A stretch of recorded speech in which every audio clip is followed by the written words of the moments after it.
Your mother took money that she had been saving for you from your paycheck. So that I could get out on my own again and get an apartment.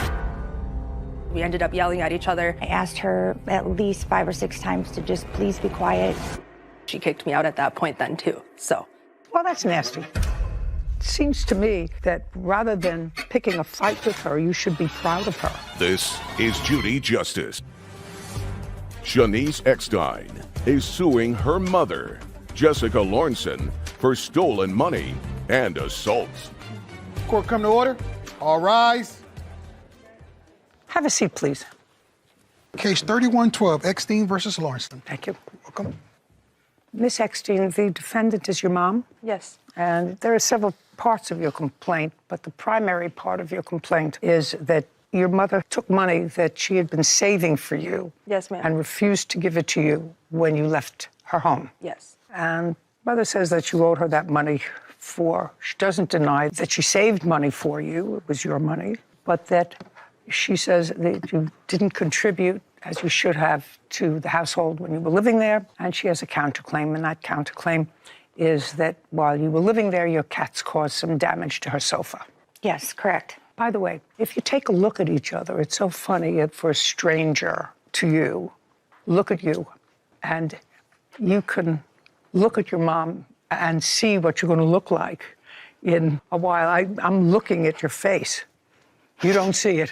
No, ma'am, and I don't want to.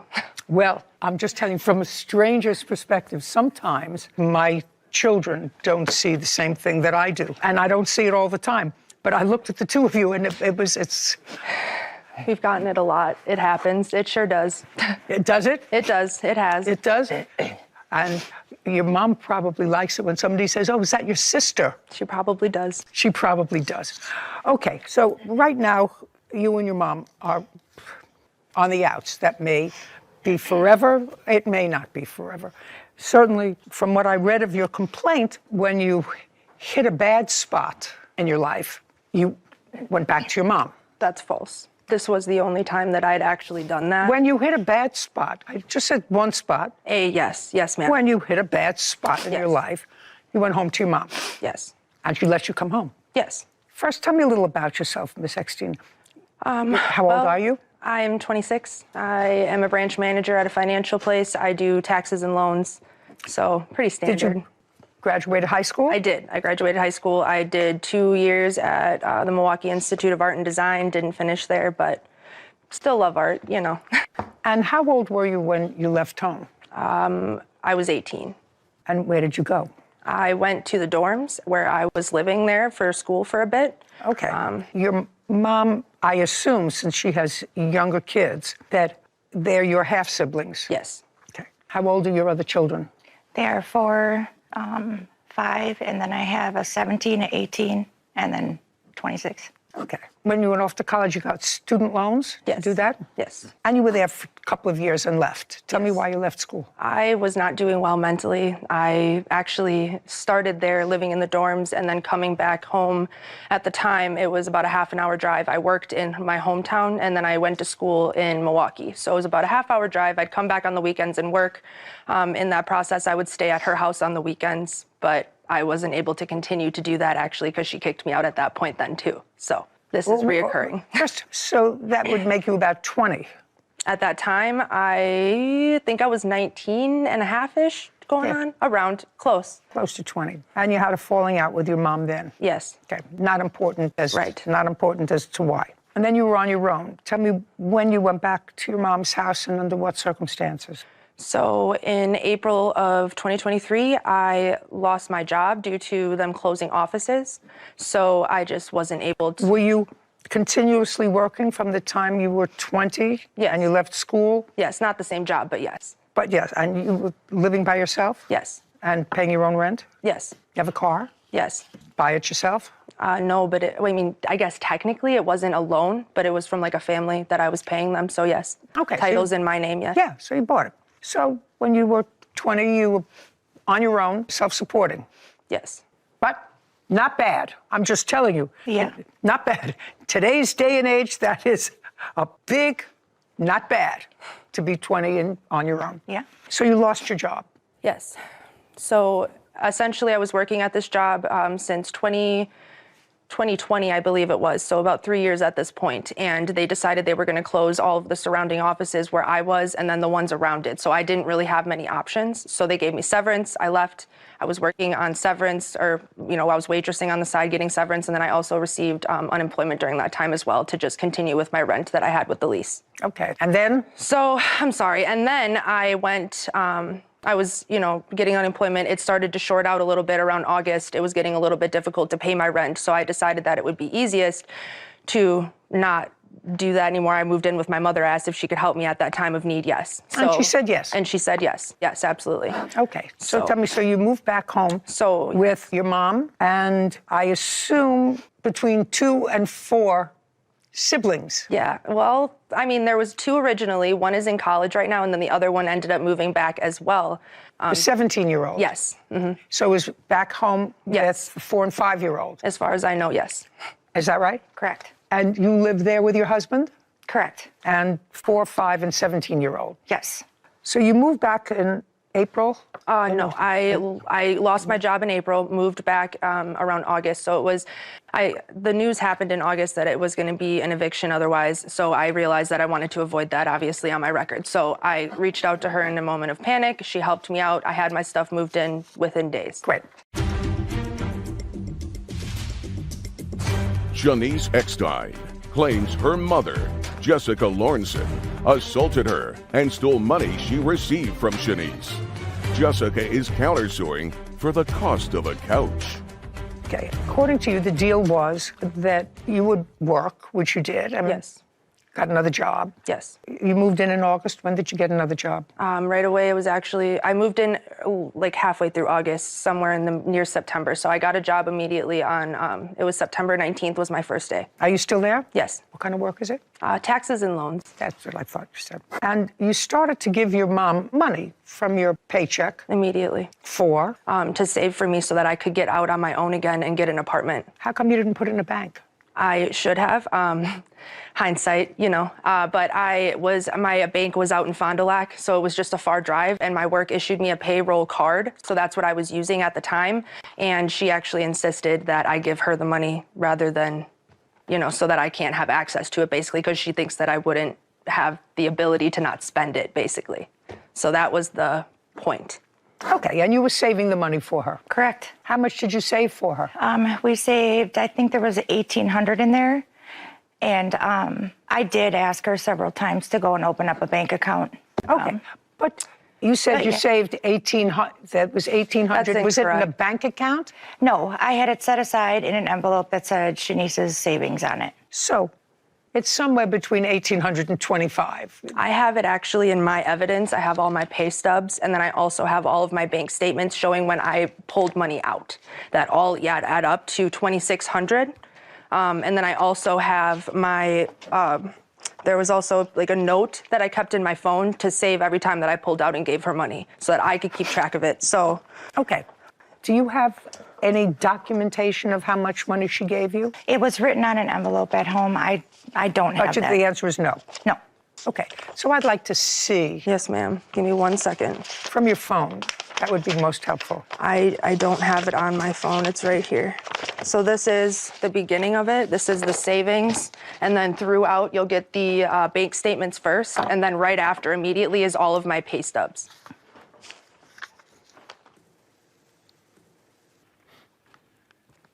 Savings at mom's, I have $2,300. That's because she also borrowed $200 from me for, I'm assuming, my brother's car payment at the time. I also have that in text messages of her borrowing that. Well, let me see the text Yes, message ma'am. of that, please.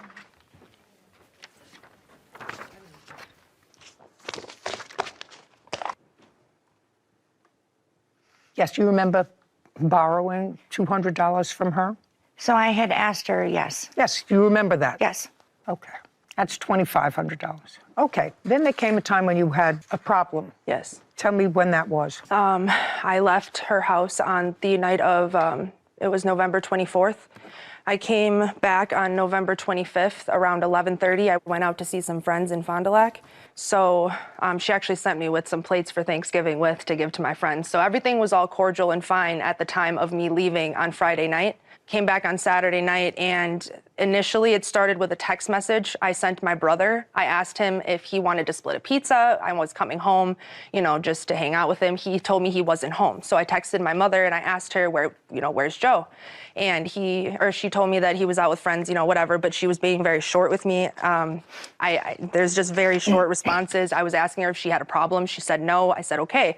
So I got home and she had an attitude with me still. So I addressed it. I said, what's the problem? And it ended up raising voices. We ended up yelling at each other. Okay. Yes. So stop. So tell me what happened. Why were you annoyed with her? So in the text messages, I had asked her, it was midnight, and I had asked her if she had been at her friend's for a couple of days, why she couldn't have ate before she came home, because we had the little one sleeping and my significant other sleeps out in the living room because of just sleeping arrangements with the little kids. And I asked her that, and she said, I don't know what your problem is. And then when she got home, it just turned into something more. I don't understand what you're...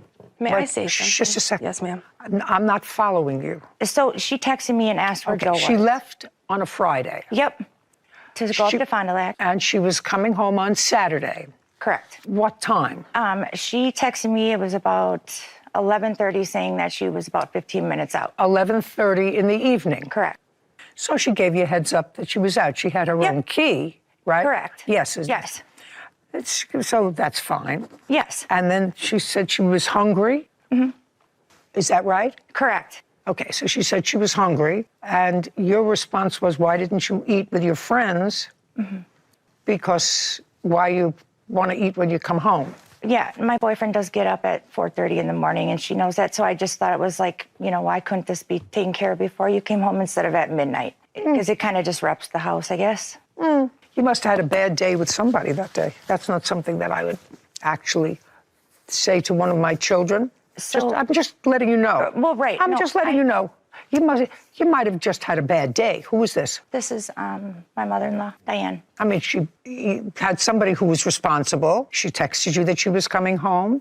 She clearly knew that you would be up if she texted you, because you probably stay up late. Right. And sometimes more than I used to get. I'm on my way home 15 minutes out. What? I would say, what kind of medication are you on? Telling me 26 years old and tell me. We've just had talks before, about just the times of arriving at home and, with the kids sleeping and Josh in the living room. It was just, I think, more of just a respect thing. That was all. But not a big deal. No. Doesn't sound like a big deal to me. Mm-mm. So then what happened when she got home? So she came in the house and she said, when she opened up the door. No, look at me. When she opened up the door, she said, what's your problem when she first walked in? Well, what had you responded to her? Had you said to her, why didn't you eat with your friends? Had you texted that to her? I texted that to her. Yeah. Well, that's nasty. Okay. So she came in, and she said, what's your problem? Mm-hmm. And then? And she kept getting louder, and I asked her at least 5 or 6 times to just please be quiet. The little ones were sleeping. Is that the way it went? I mean... That is the way it went. Shanice Eckstein is accusing her mother, Jessica Lornson, of stealing her money while they lived together. Jessica is countersuing, claiming Shanice's cats ruined her couch. Okay. She was getting louder because you were saying what? She just kept saying, what's your problem? What's your problem? Why are you angry? Like, what's your problem? And it kept getting louder, and I asked. And what did you answer? Just a second. So what did... She asked what your problem was, because it was a curt sort of text. And what did you respond to her? I just asked her to lower her tone at first, and it just kept escalating and escalating. No, but did you answer her? I did not. Why? Because I answered her in the text message, that's all. That's incorrect. What did you... I just said, why can't you eat before you come home? I know it's just a second. Well, that I know, but now she's home, and she says to you, what's your problem? I just think it's just how she approached me, that's all, ma'am. I don't... Had you had a fight with your boyfriend? No, we actually get along really well. Mm-hmm. Okay, and then it escalated, is that right? Yes. And you left? Yes. Well, actually, I would like to also mention that they were both awake in the kitchen, in the living room, watching TV when I got home. They were both still awake, actually. Both your mom and her boyfriend? Yes, both my mom and her boyfriend were awake. The kids were sleeping, but they were out in the living room with the dogs and everything. Everyone was hanging out.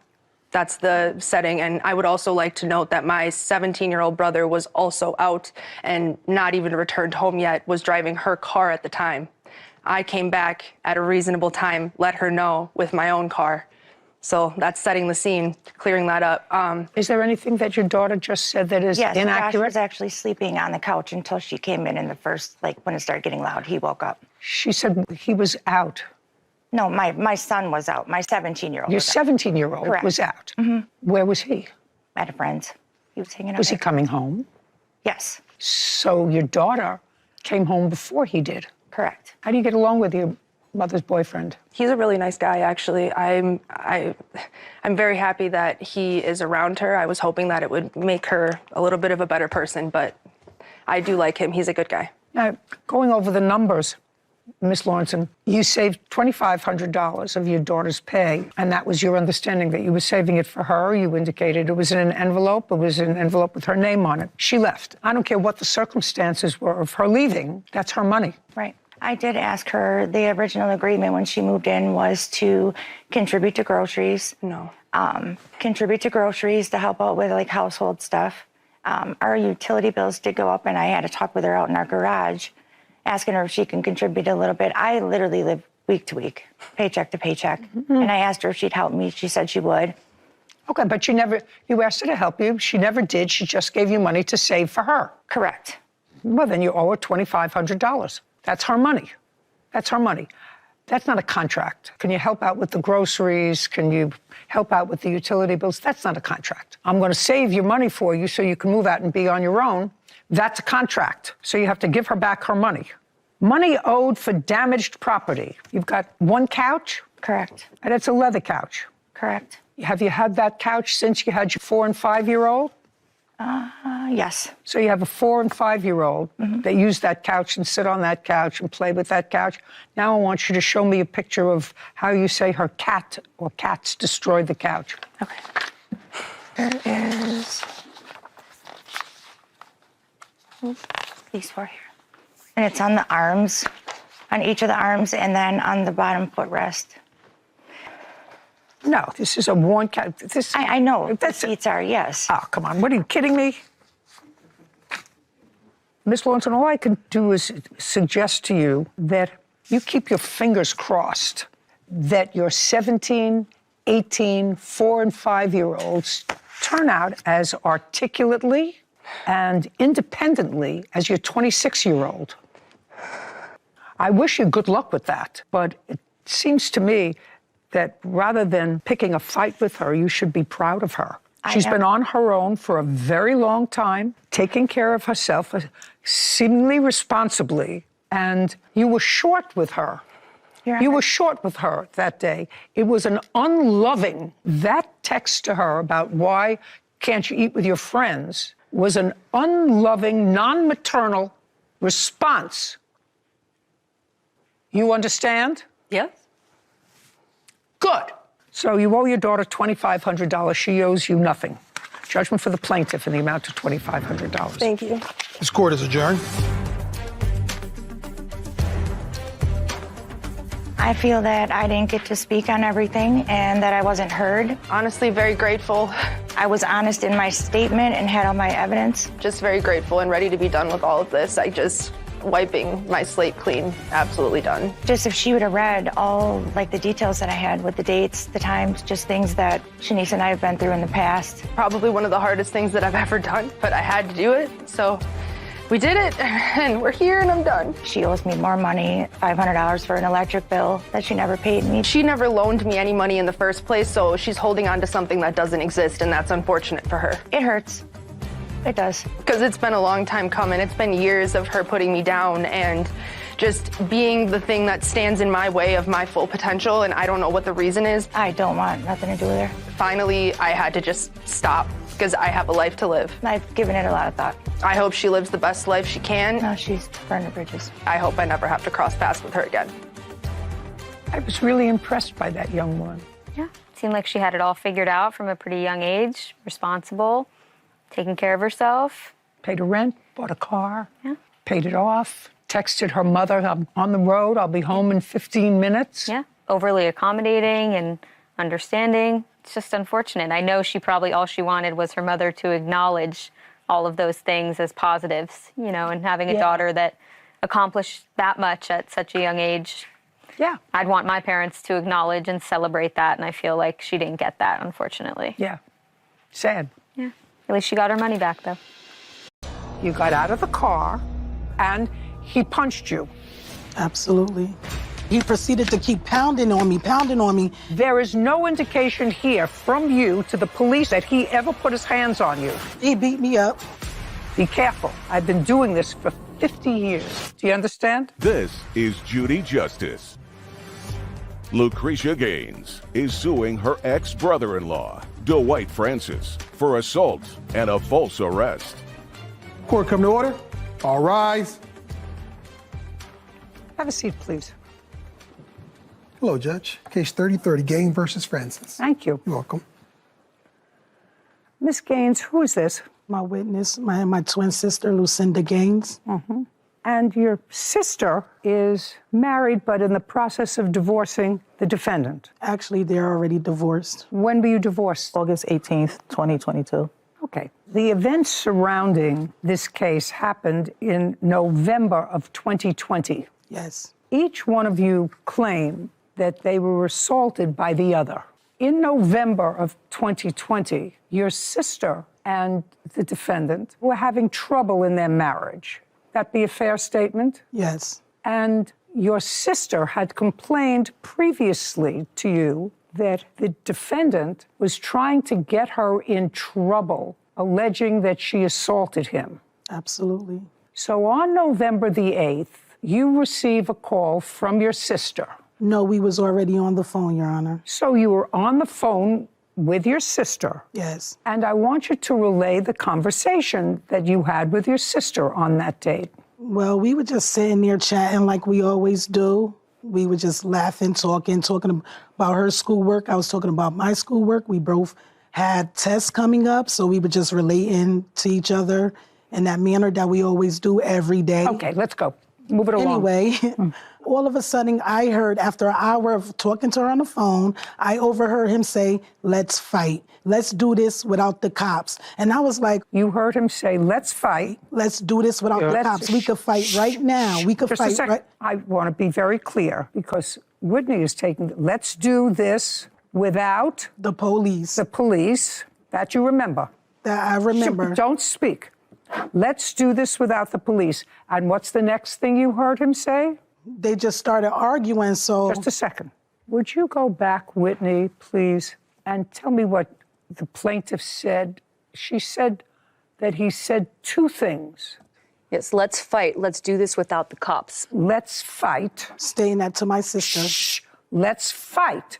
Let's do this without the cops. Which one was it? You said, let's do this without the police. That's one. Or let's fight. Let's do this without the cops. Which one did I you hear? overheard him say both things to my sister, and I just hung up after What that. both things? He said, I didn't have no idea he was there. I said, "Cinda, who's that?" She said, "Dwight." I said, why, what's going on? And then I just hung. She was What's like, "Oh, going on?" Yeah, and I just hung up. I said, "Okay, I'm just gonna hang up." Why? Because they was husband and wife. Maybe it was just something they was just going through. I didn't know. Now, just a second. Let me explain something to you. I'm beginning to suspect what you're telling me is a whole lot of who shot John. You're on the phone with your sister. You're talking about tests like you're talking about every day, blah, blah, blah, blah, blah, blah, blah, blah, blah. Then you hear something that would cause me concern. You hear, let's fight. Let's do this Without the police. And according to you, what you said to me was, so I just hung up. I said, "Cinda, I'm gonna hang up and I'm gonna call you back." She was like, "Oh, I'm gonna handle this." Just a second. Don't speak. Yes. Let's go through it again because now we're getting a different story. Let's do this. Let's do this without the cops. And then what did you say to her and what did she say to you?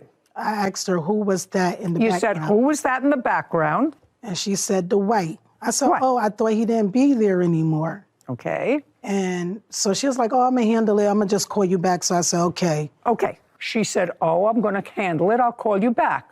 So you didn't just hang up. Just a second. You didn't just hang up. No, I didn't. You had a hang up. continued I didn't really want to conversation. hang up, but I hung up because she You told didn't have You didn't just hang up. You had a conversation with your sister, and your sister said, I'm going to handle it. That's what you said she said to you. Absolutely.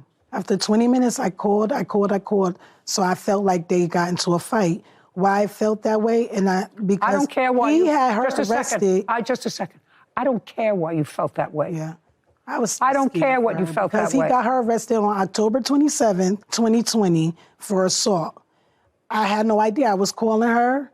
So we had her arrested in October for domestic violence. Yes, 2020. And then so a month before, he had her arrested for domestic violence. What happened to that case? Do you know, Miss Gaines? Do you know? The answer is yes or no. No. But you know he had her arrested. Okay, so now we're in November. Your sister has clearly allowed him back into the house, right? She didn't say, it's Dwight, he doesn't belong here, I'm going to call the police, because according to you, she's having a pleasant conversation with you. And he's talking, who is that Dwight? Oh, he's here. So you went to your sister's house. Mm-hmm. You didn't call the police because you were worried. You went over to your sister's house. Now I want you to tell me exactly what happened. Be careful, because you know, I've been doing this for 50 years. Do you understand? Yes. What you're about to tell me, I've heard 100 times, all different kinds of versions, but certain things make sense and certain things don't. Do you understand? So now I'm going to... I thought the police would be there by the time I got there because my sister told me... I don't care what you thought. She told you what? She told me she was going to go to jail and I just... Oh, just a minute. We're getting a lot more into this conversation now. Hold on. First we started with I hung up. And then you said, my sister says to me, when did when I called back, she said... Just a second. So you called back and you got her on the phone. I said, okay.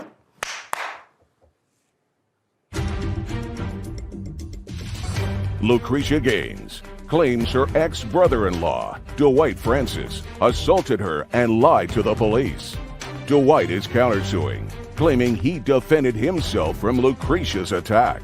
So you waited 20 minutes and you called her back. Yes. And you did, in fact, get her on the phone. Yes, and that's... Just a second. Now, I want you to go back to what she told me 4 minutes ago with I called. I did. And she didn't answer. She did not answer. After 20 minutes, I stay home. After 20 minutes, I called. I felt they got into a fight. Why I felt that way? Because he had her arrested. I was just scared. You for called her. and called. So now you my called. Way halfway there, she answered the phone. You called and she answered. Yes. Now I want you to tell me about that conversation before you went over there. I said to her, and she said to me, let's go. I'm going to jail. She said, well, I'm going to jail now because he called the cops. And then I said, oh, okay, well, because I just felt like she was going to go to jail because she got arrested. I don't care what you felt. Anyway, I was only going to get my nephew. You called her and she said, I'm going to go to jail. She said he called the cops, so I think he called the cops. Because he had a restraining order against her. Protective order. Right. And clearly something happened in that 20 minutes between the time you were talking about your tests and the time you got her back on the phone that suggested to you that something had transpired when she said, now I'm going to go to jail. So you went over there because you knew about the protective order because you knew she had gotten arrested in October. So now you go over there to do what? To grab my nephew, because last time I went, when she couldn't go back to her home that he moved in with her, he didn't even feed my nephew. And that's what I was afraid of. Just a second. Is that their child? No. You went over there to get your nephew. Yeah. Now, what happened when you got there? When I got slowly, because right now you see, it doesn't go well. I know. You understand? Understood. Okay. So now you go over there. When I got to their home, the defendant was standing outside. I finally pulled up. I saw no cops. So I asked him, why you keep calling the cops on my sister? That's when he took it upon himself to hit me in my face, knock me off the curb, because I guess it needed to fit his narrative. Come to find out, he called the cops and told the cops that my sister called me over there to fight him. Why would I fight for my sister? I shouldn't have went over there, but I did because I was worried about my nephew. She told me to. She asked me to get him the last time. She was like, can you go to the house and grab my nephew? You left that out 5 minutes ago. Sorry, because it was so much. And it had been so long ago. Well, that's why you're supposed to bring a case as soon as you can after the event. The reason I assume you didn't is because COVID struck and they didn't dismiss both of your cases until recently. Yeah. So neither one of you could have come to civil court. I assume that that's why you waited 2 years. I really don't care. Now, that's what you say happened, that you came over there and got out of the car and calmly said to him, why do you keep calling the cops on my sister? Yes, That's what you remember you said to him. yes. Calmly. Why do Really you? calmly, really agitated because I was home doing my own thing, you know, and it was Well, I just... want you to tell me what happened. You got out of the car. Clearly, you're bigger than he is. Exactly. Clearly, you're bigger than he is. So is your sister. You got out of the car, and now you're agitated. So you didn't just ask him. You said, why do you keep calling the cops on my sister? And he punched you. Yes. Okay. Now, you're... And knocked me off the curb. I was stuck under the car where he proceeded to keep pounding on me in my head. And I almost lost consciousness, which I did lose consciousness. My hands was all cut up. I have proof from trying to cover the blows, but I had nowhere to move because of... Just a second. What part of your hand was all cut up? Both of my hands, because I was trying to hold Just a it, second. because I was on the concrete. Just a second. Your knuckles on both hands were cut up. Mm-hmm. That's not a defensive wound. Those are? No. That's the not. concrete? No, dear. That's not a defensive wound. This is a defensive wound. This is from hitting somebody. But I'm trying to grab my hoodie down so he could stop punching me in my face. So that's what was happening because I was trying to I still protect don't my understand face. why you got. I don't know how. I don't know. I don't know was either. on the- I was I on don't the know either. You're concrete, going to but I show have me. proof. I'm going to look at all your proof. I'm just examining you first since there are cross But complaints anyway, here. You're trying to speak over me. Sorry. Yeah, clearly you're not intimidated by your surroundings. That's her version of the events. She came over to the house and she asked you why you keep calling the cops on my sister. And you punched her and kept punching her until she almost lost consciousness. Now, you want to tell me your version of these events? Okay. How long, by the way, had you been in the apartment with her sister? 6 or 7 years. No. You had her arrested in October. So clearly she was arrested and she was out of the house. Is it your house or her house? Her house. She wasn't out the house. So she was arrested and you were both still living in the house together? Yes, Your Honor. Okay. Since October.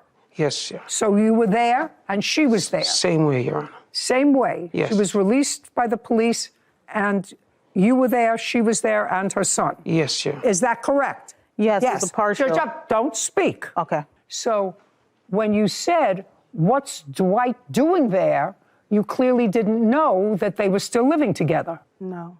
Good. So now you tell me your version of the events of November 8th, 2020.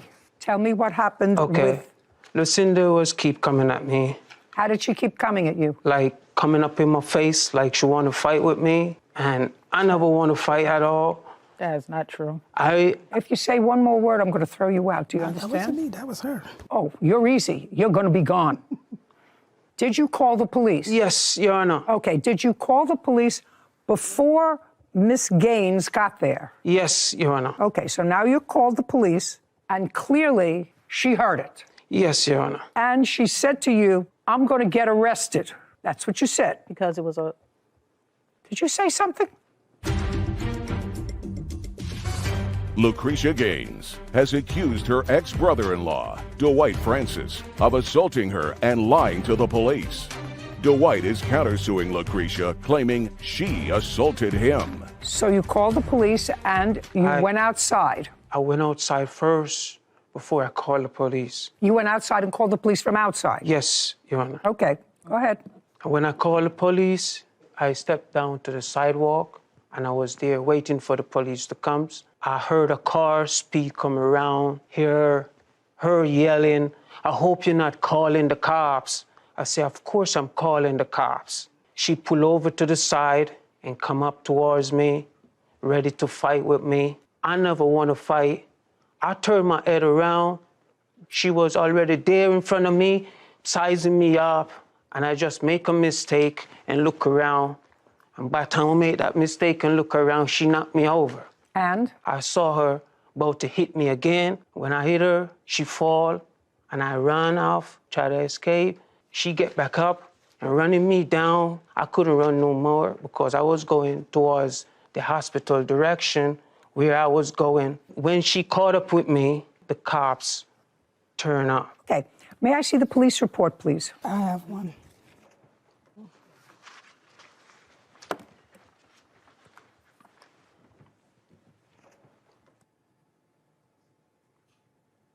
Well, it's practically impossible to determine which one of you instigated the physical part of this altercation. Each of you claimed that the other threw the first blow. Listen carefully to what I'm saying. That's what she says, and you said that she hit you first.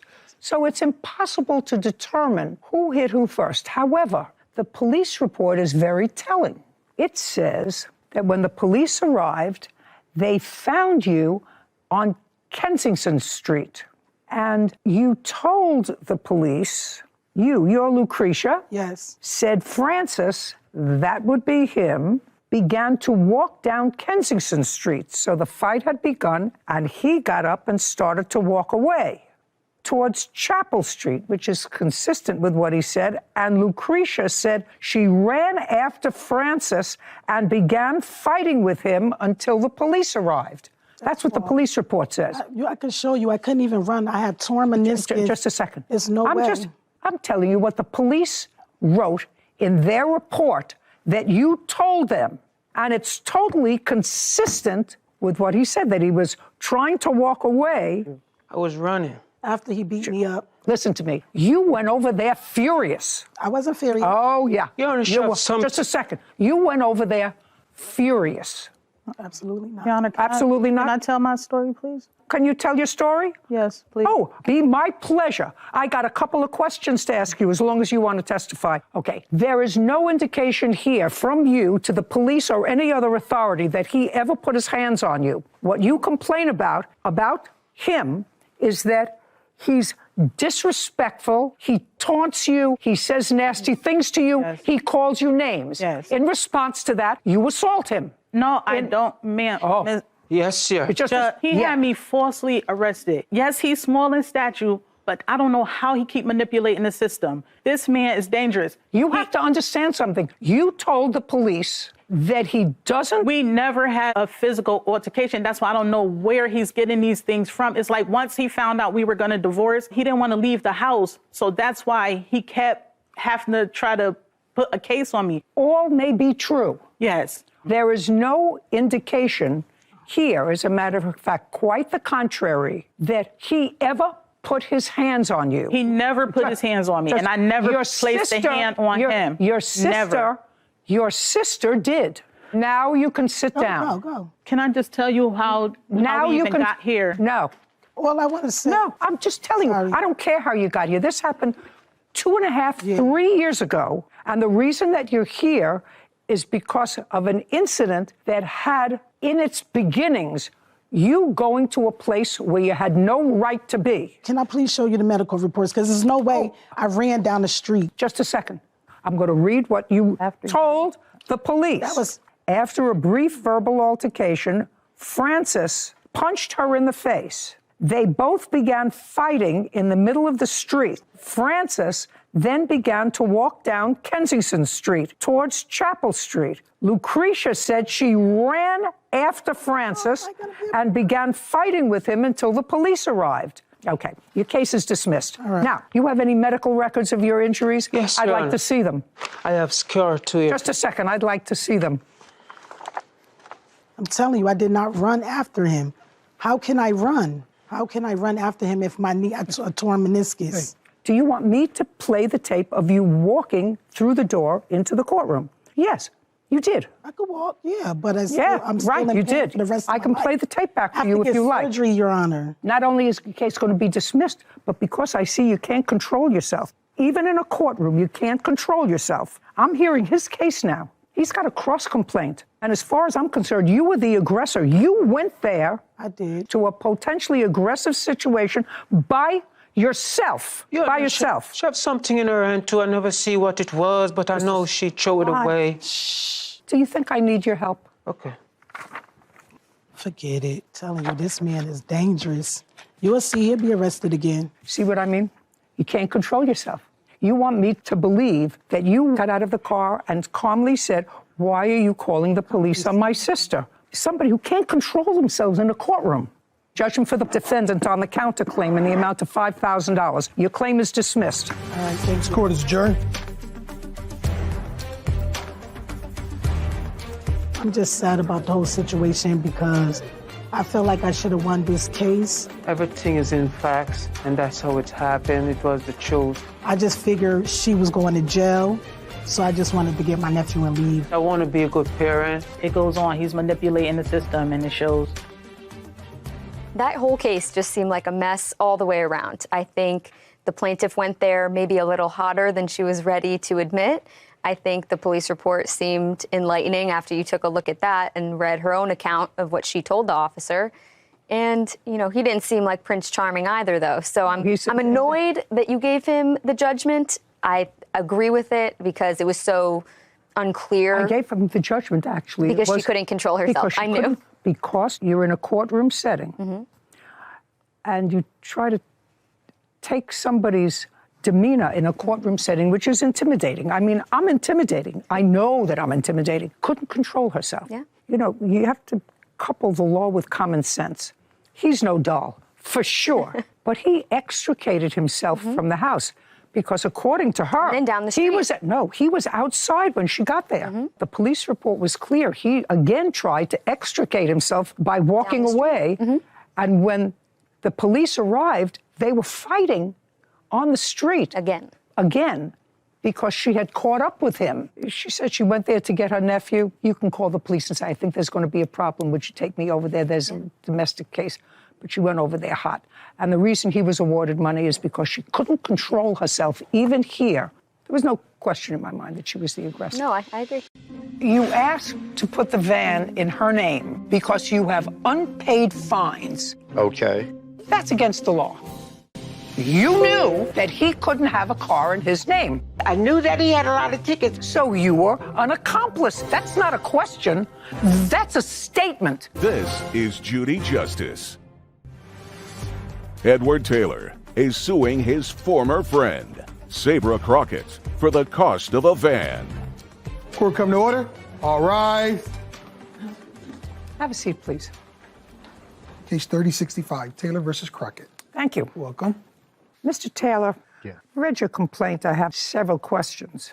Okay. When was the last time you owned a car in your name? October of last year. What kind of car did you own? 2010 Lexus. What happened to that car? The upper and lower control arms were broke, and I couldn't drive it because I felt that it was too unsafe. How long did you have that car? About 4 months. Was it insured? Yes. By whom? I don't have the name of the insurance company with me, but it was insured. Prior to that, you had that car for 4 months. What was the car you had previous to that? Previous to that, 2000 Cadillac SDS. On either of these cars that you had, either the Cadillac or the Lexus, had you accrued tickets and fines? Yes.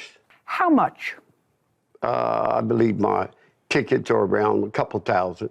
On both of those cars? No, not on those cars, from cars prior. I'm talking, well, you couldn't have registered either one of those cars, sir, if you had $2,000 in fines on other cars. I have a photograph of the picture of the registration. Of what? To the Lexus on my phone. Did you pay the $2,000 in fines on previous cars? No. No. Now we can get started with this case. Okay. This case says that you purchased a van. For whatever reason you purchased the van. The defendant was a friend of yours. You asked to put the van in her name. She asked. No, that's not right. Okay. Go ahead. Get it together, sir. All Would you right. please? I'm going to be respectful to you. You be respectful to me. Amen. Good. You asked to put the car in her name because you had unpaid fines and tickets and couldn't have it in your own. Okay.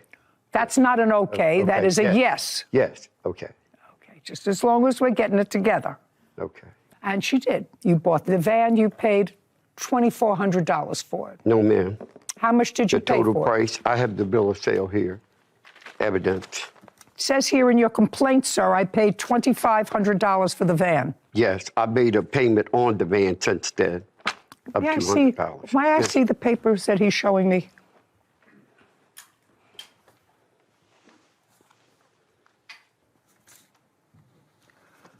I went to visit my friend in April 2022, who was a bishop, parked next to an old van that the church owned and asked if they would be willing to sell it. He said the church would sell me the van. I paid $2,500 for the van. That's your sworn complaint. Okay, Okay is not, Yes. okay is great. right, but they decided that they wanted $2,900. I do have, Your Honor, I do have the receipt. I don't, listen to me, sir. Okay, I don't care. all right. The reason you put the van in the defendant's name was because legally you were not allowed to put it in yours because you had unpaid fines. What happened, according to the defendant, is that in the time that you had the van, which was from what month and year to what month and year? May the 1st of 2022, and she brought the police When did she take the van back? May the 7th. May the 7th of this year. And in that year, according to the defendant, she took the van back because you had, again, acquired a lot of tickets on it. 2 tickets, which I paid. Really? Yes, I have the receipt. Well, and she's going to have to show me. She said you acquired $1,600 worth of tickets. Is that what you wrote? Yes, I did write that, Your Honor. Do you have proof of that? I have proof as what the tickets are and what it would cost to get this van in shape. No, that's not what I asked you. I said, I have some here, yes, just I a do. second. Okay. Answer. At this point, he owed me $1,600 in toll fees. Fees?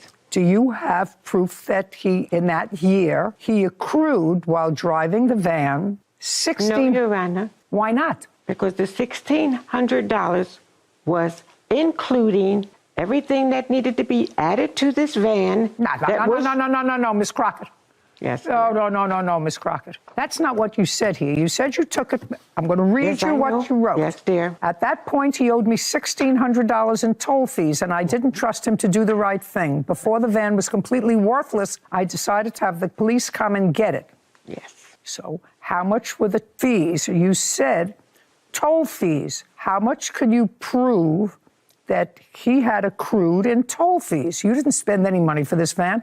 And I absolutely believe that you should have taken it back. Under normal circumstances, you should have taken it back if he accrued any tickets on the van because you're liable for that. Yes. And he's got a miserable history with paying his fines. Yes. Yes, Do you Your understand? Honor. Yes, Yes, I Your do Honor. Yes, now. Your Honor. How much Yes. can you prove he had in toll fees? The tickets that I have here, pictures of. Well, show me. Okay. Show me. I didn't ask you for anything. Are you showing me text messages? I want to see toll fees. That's all I have here is the text messages. From whom? Between Edward and myself, and some pictures of the tolls, the tickets that I sent to him through the I would phone. like to see the tickets that you sent him. I don't want to see text messages. Edward Taylor claims his former friend, Sabra Crockett, owes for the cost of a van. Sabra says the van was stolen and she owes him nothing. You're the owner of the car. You would have gotten notification of toll fees. Yes, I did, Your Honor. Well, then I want to see them. Look that up. Give me the low range. 1,600 to 4,000. Miss Crockett, it's taking you too much time to find what was clear. All right, here's two, my dear. There's I have two what? more. Here you go, young man.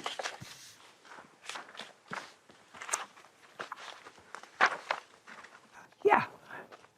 Well, I have one, and she says to you that she got a collections notice on a ticket from September 13th in the amount of $110.17. So you need to call this lady. And then on May 5th, she says to you, your balance from other tickets would be $601.17. No, ma'am. I have 2 tickets here. One that's $33 from Trenton. I was in Trenton. I have one that says $110 And $10. $10.17. Right. I have letters here that state that she received the money. Just a second. When did you get the fines? I didn't get pulled over. This was like from a camera shot. And there was no toll booth in Trenton. This How was come an it went? overhead Just camera. a second. It went to collections, sir. So if she was notified of a ticket, listen to me. Okay. If she was notified of a ticket, believe me, this lady notified you right away. No, she didn't. I can prove it. Go ahead. The letter that she sent me said that the ticket was September the 13th, 2022. 7 months later, I have here from her one ticket that says $110.17 and another ticket that says $33. That's $143.17. I'm not talking about money. I'm talking about why did it go to collections? Because she didn't turn the money in that I stuck in her mailbox. And I have proof here that I stuck the money in her mailbox. Just a second. On what date did you put money in her mailbox? I have it here on March the 15th. It says... Just a second. March? Yes. Just a second. March the 26th at 5:15, I got a text message from Miss Moore. I just got it this morning, the money you put in my mailbox. I got it, but you are still late. I will send you the picture of the ticket. Now, this is the first time I gotten a ticket from her, period. The one for $33 and the one for $110. This other thing about $116, she can't show you that she sent it to me. She cannot. For her life, she can't show you that. Here are the two tickets that she sent, and on my phone, I have a balance of $60.17. Oh, well, maybe this says 60, although it looked like 601.17. Oh, no, $60.17. 60? It's $60, Your Honor. $60.17? Yes, dear. Yes, not Okay. 600. That was on Friday, May 5th. Yes. On Monday, May the 1st, I paid her $182 for insurance. Here's the letter that she sent me about the insurance May I? due.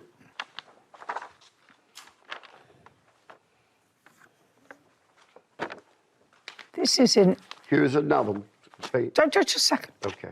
Let's start with this, Mr. Taylor. The fact that you tried to scam the Department of Motor Vehicles starts you off with a problem.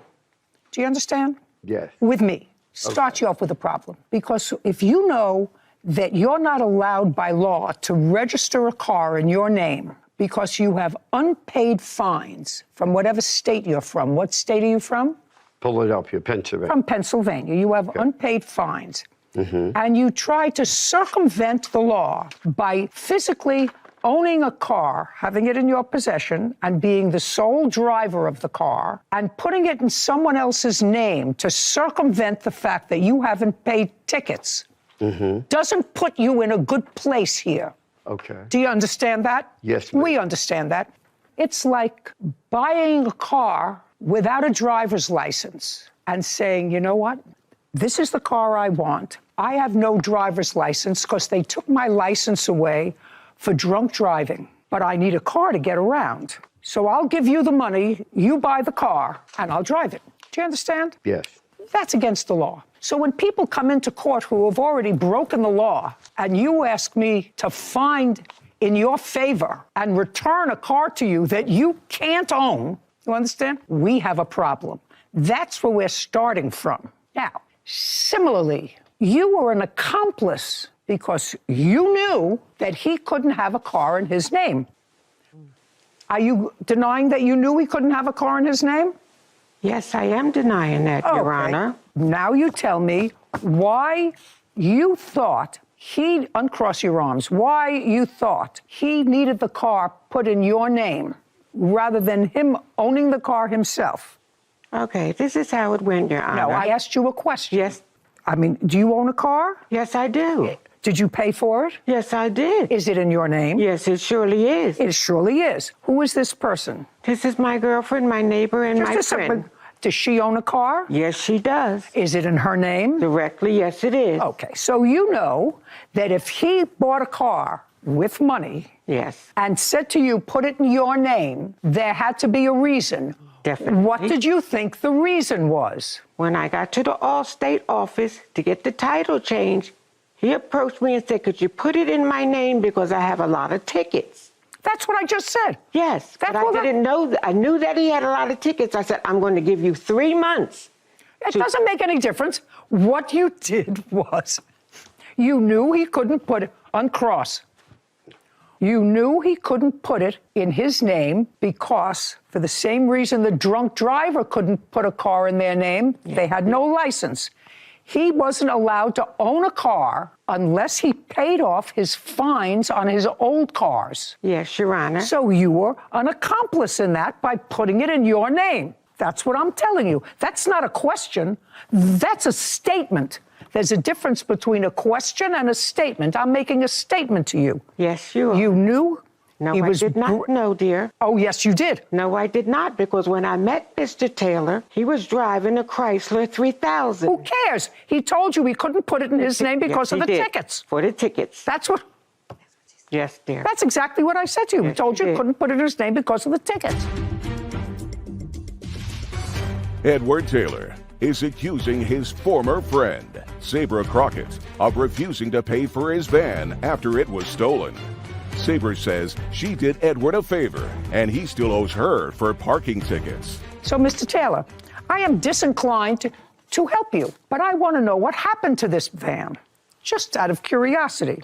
Now, I know the van was stolen once and recovered. It was stolen a couple of months after you were driving it. After I brought it. 6 weeks. It was sad. And then you got it back, got it out of impound, a couple of parts or whatever. But you were still driving it because you drove it for a year after it was stolen the first time. You took it back more recently because you say you got these tickets, whatever. You took it back. Yes. It wasn't smart of you to do it in the first place if you knew that he was breaking the law by having this car. Yes, Your Honor. What happened to the van? I retrieved the van. Yes, I know you did. And with the police. On what date did you go and get the van? I got the van on May 3rd, 2023. No. Where is it now? Somebody stole it, Your Honor. From where? In front of my house. Do you have a police report? Yes, I do, dear. I'd like to take a look at it. Here you go, Your Honor. Thank you. This young man here.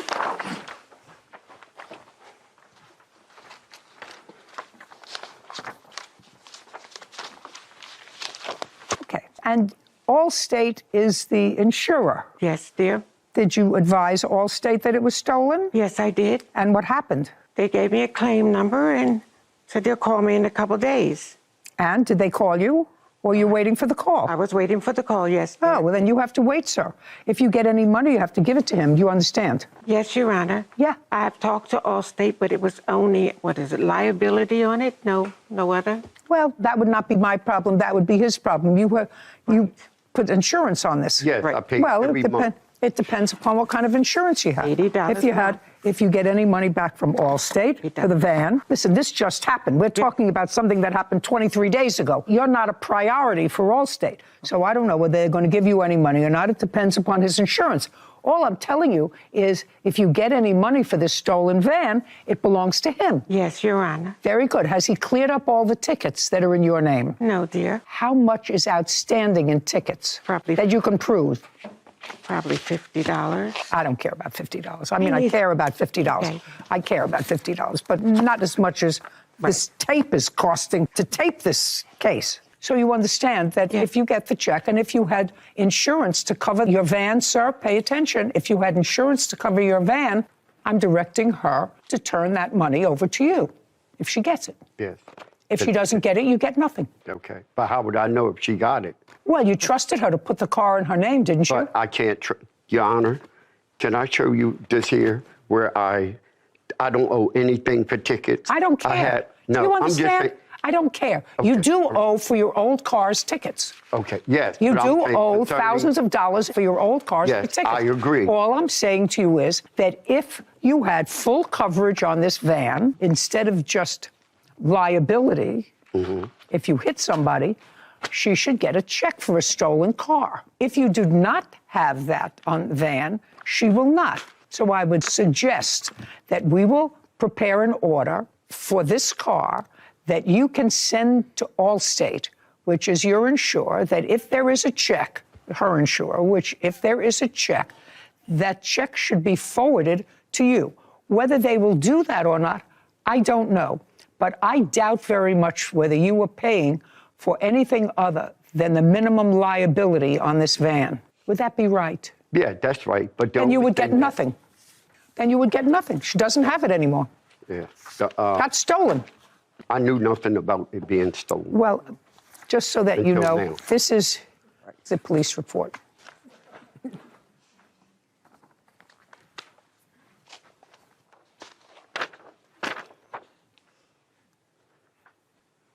Got it? Yes, ma'am. I'll take it back now.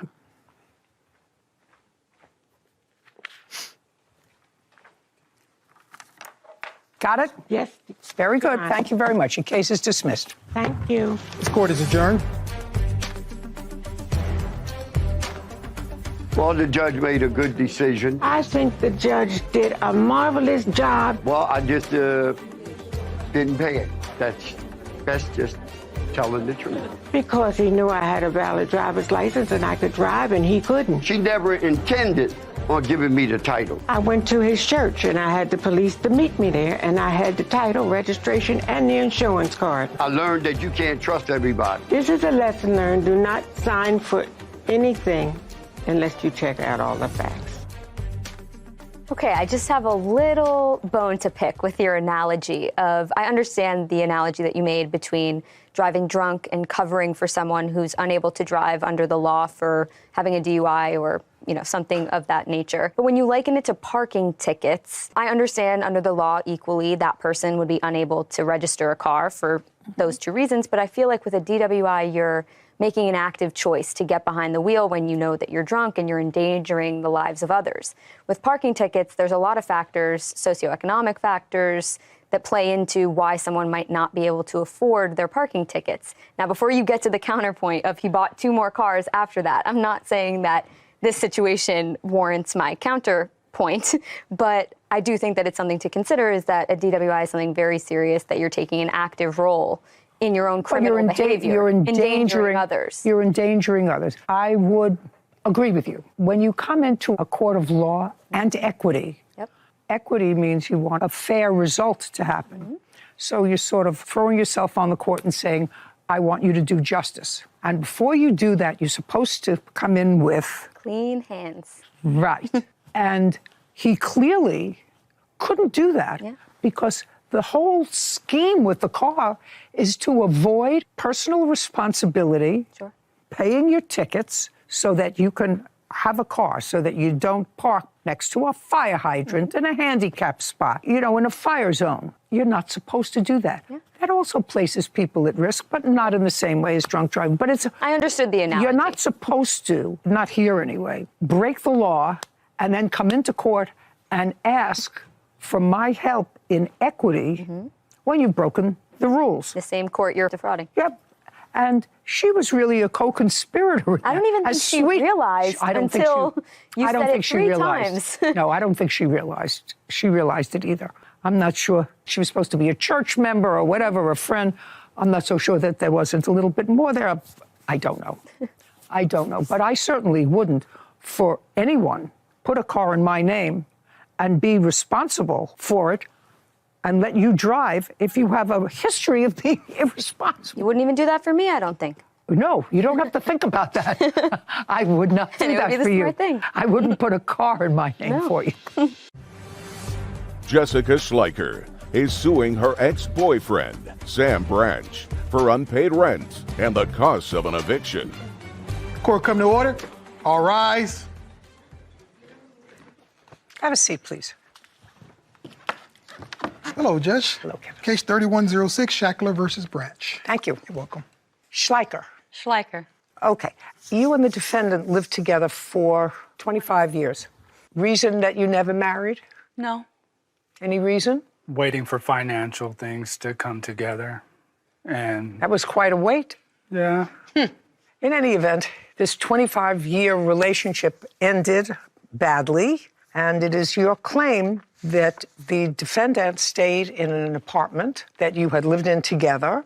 I believe your name was the only name on the lease, but you lived there as a couple together. For how many years? I lived there since I was 6 years old. My parents were actually the ones on the lease. And when my father passed away in 2007, we moved back in. We were out in our own apartment, moved in, took over the rent. Because the rent was more reasonable and the apartment probably Definitely. better. Yeah. Okay. And the breakup was an acrimonious one. And it is your claim that the defendant stayed in the apartment with one of your children, Yes, my son. and that he didn't pay rent in the apartment for several months. And because your name is on the lease, the landlord brought a case against you for the unpaid rent. Correct. That's primarily what you're suing for. Primarily. Because the other part, he's not responsible for. The part where you had to go find, and you went and found a more expensive apartment, well, one of you was going to find a more expensive apartment.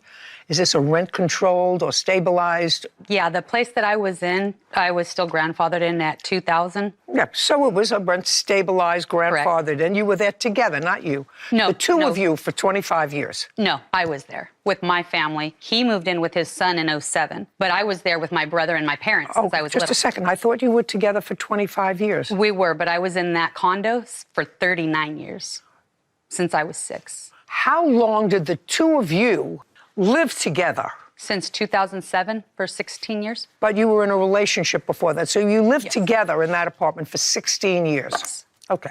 Tell me the day that you moved out of the apartment when you had this argument. May 30th was the first day that I left, and I stayed at my mom's house and in my car, and then went ahead and moved out and got my own place July 1st. So July 1st is when I removed all my belongings. Had you stayed there at all in the month of June?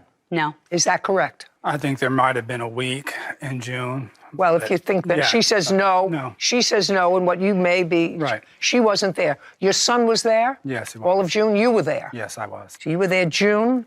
What about July? Were you there in July? Yes, I was. What about August? Yes, I was. What about September? Yes, I was. October? Yes, I was. When did you move out? I moved out in December. December what? I believe it was around the 15th. So you were there the month of December, because you don't do half months. You were there the month of December. When was the last month that you paid rent? I was paid up until September 1st, so it was August. So you have 1, 2, 3, 4 months rent that you didn't pay. Right. Why?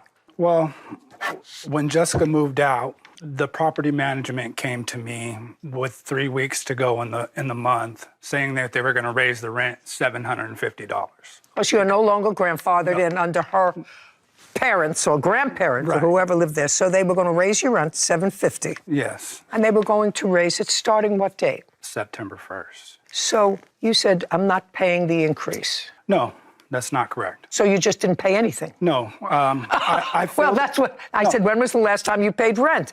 You said September 1st. So I'm just curious. If he was going to raise your rent by $750, was going to make it $2,750, and you said, I'm not going to pay the increase. No, I agreed to pay the increase. We filled out a new application. Okay, great. So when did you start paying the increase? We didn't pay the increase. Okay, so you didn't pay rent, and I'm asking you why. I had a heart attack, You had a heart attack on what date? August 20th. When did you sign the new lease? We didn't sign the new lease. We filled out an application. Application. Yeah. Okay. After your heart attack, on what date did you go back to work? It was Careful, because it's very easy to verify. 3 weeks after. So you went back to work sometime in September, Yes. and you didn't pay October, November, and December. No. Why? Here's what the reason I did it. We filled out an application for a new lease. We agreed to pay the new rent. After this, he comes to me and says, now we need another $3,000 for a security deposit. In all this time, I have 3 weeks to come up with all this extra money on top of the regular rent. I couldn't afford it. Okay. And then they evicted you, I assume. They didn't evict me. You just left. My name isn't on the eviction. Shh. Are you still in the apartment? No. So you left Yes. in December, on December 15th. That's what you told me a moment ago. Yes. But you didn't pay any rent. October, November, and December. Any. Yep. Well, there's no excuse for that. You're living in an apartment, you're not paying rent. It's not reasonable for her to pay rent in her apartment, where she's now living, and your apartment, You find that reasonable? No, I didn't think it was reasonable the way they. I wasn't given reasonable time to come up with the money. Neither was she. You had a fight. She had chose to leave. She chose to leave because it wasn't working anymore. Right. So you have two choices. Either you leave or she leaves. Without getting into all the bad stuff of what happened, which I don't think is absolutely necessary, this is just a question of morality and justice. So you each had your own obligations. She had to move and find a new place to live that was going to be more expensive than where you are. I assume she paid rent. You chose not to pay rent. How is that fair? How is that balanced, sir? She didn't pay no rent. No. She's going to show me proof that she was on the lease during that period of time. The landlord is going after her for the rent money. She's going to show that to me. Jessica Schleicher is suing her ex-boyfriend, Sam Branch, for unpaid rent and the costs of an eviction. Now, I'm going to ask you the question again. Does that sound fair and reasonable to you? No, it didn't sound fair and reasonable that I wasn't given a suitable amount of time to come up with $5,000. That's between you and the landlord. What does that have to do with her? They don't have nothing to do with her. But I'm not okay, on the lease. Can I see the notice that you got from the landlord?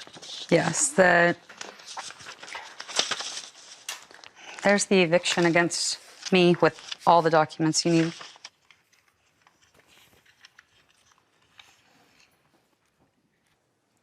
This is not a signed judgment. That's not the judgment? It's not signed. I think that's the copy the lawyer gave me. So yeah, I might not have the signed copy with me. Well, you're supposed to bring a signed copy with you. Okay.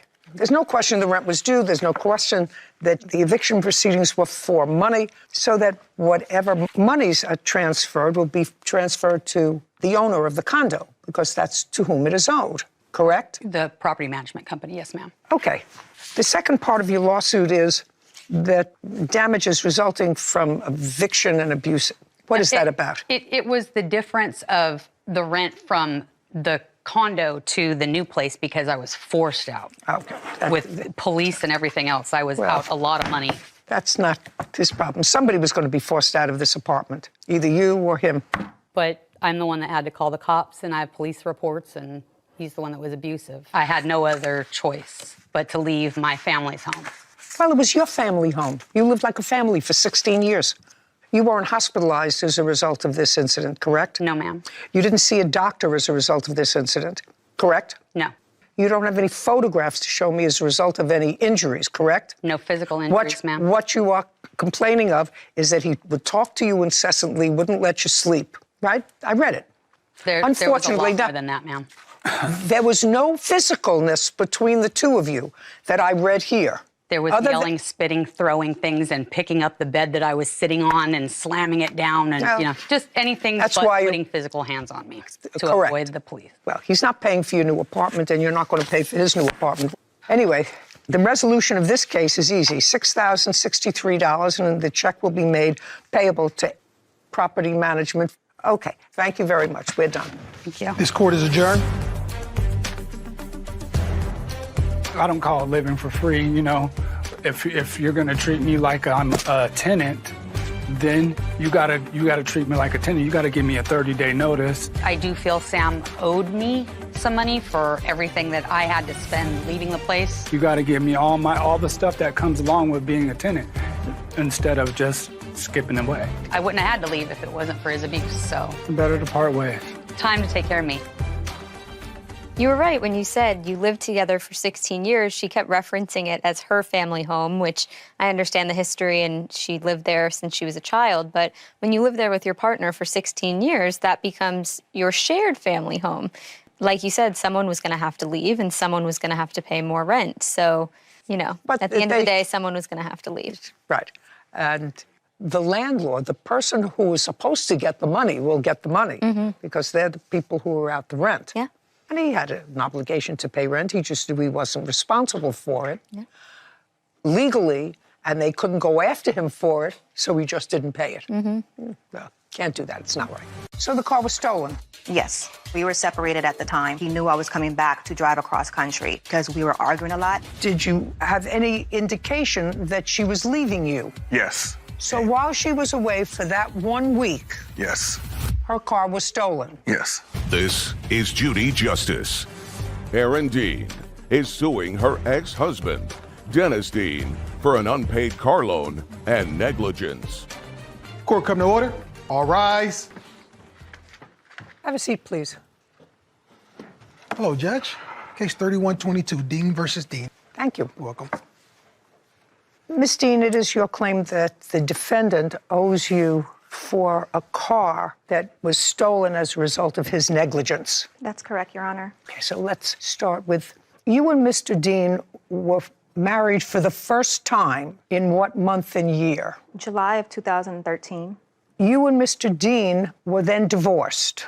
That is correct, Your Honor. In what year? December 12th, 2019. You and Mr. Dean were remarried. This is correct. What month and year? October 1st, 2022. And you separated again, and that marriage was annulled in what year? August in 2023.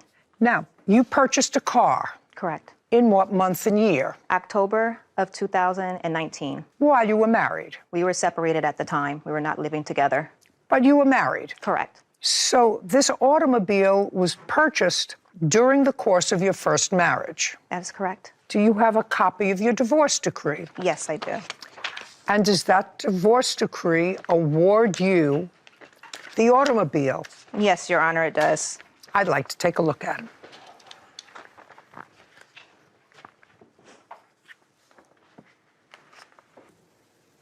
So you were awarded in the divorce the Jeep Cherokee. Correct, that is correct. And then you remarried October of 2022.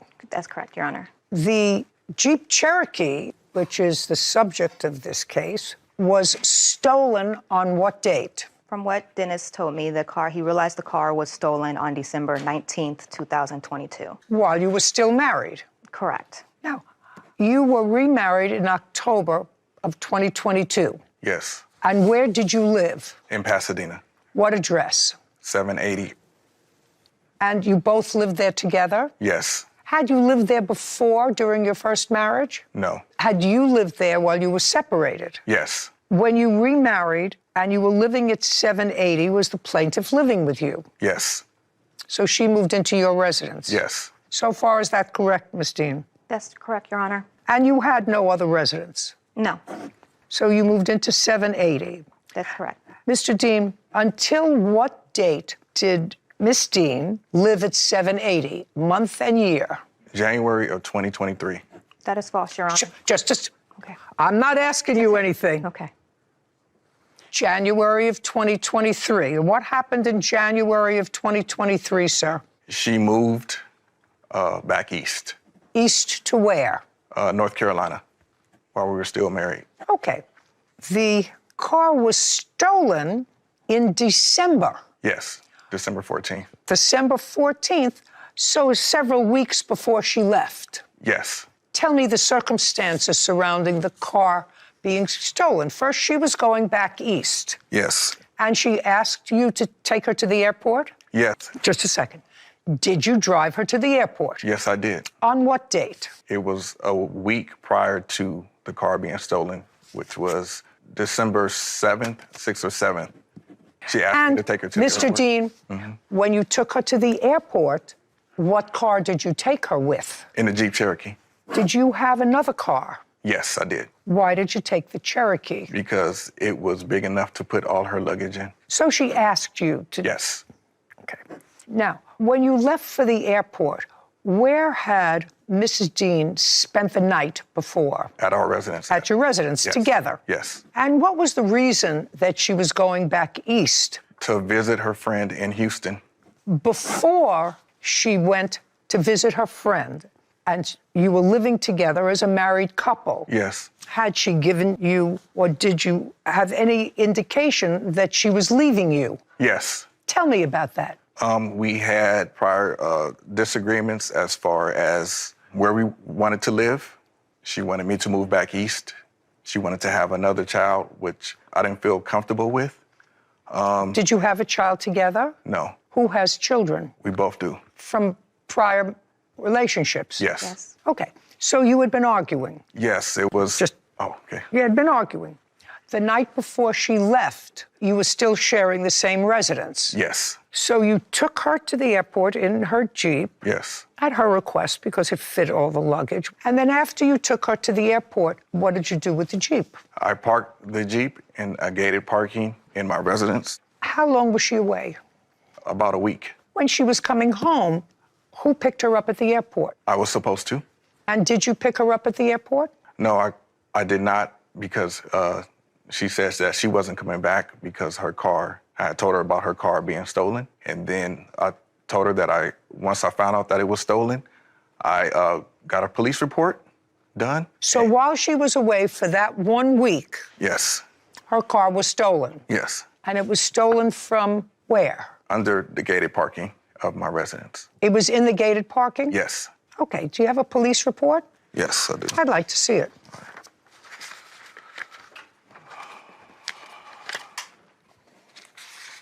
Here it is. Police report.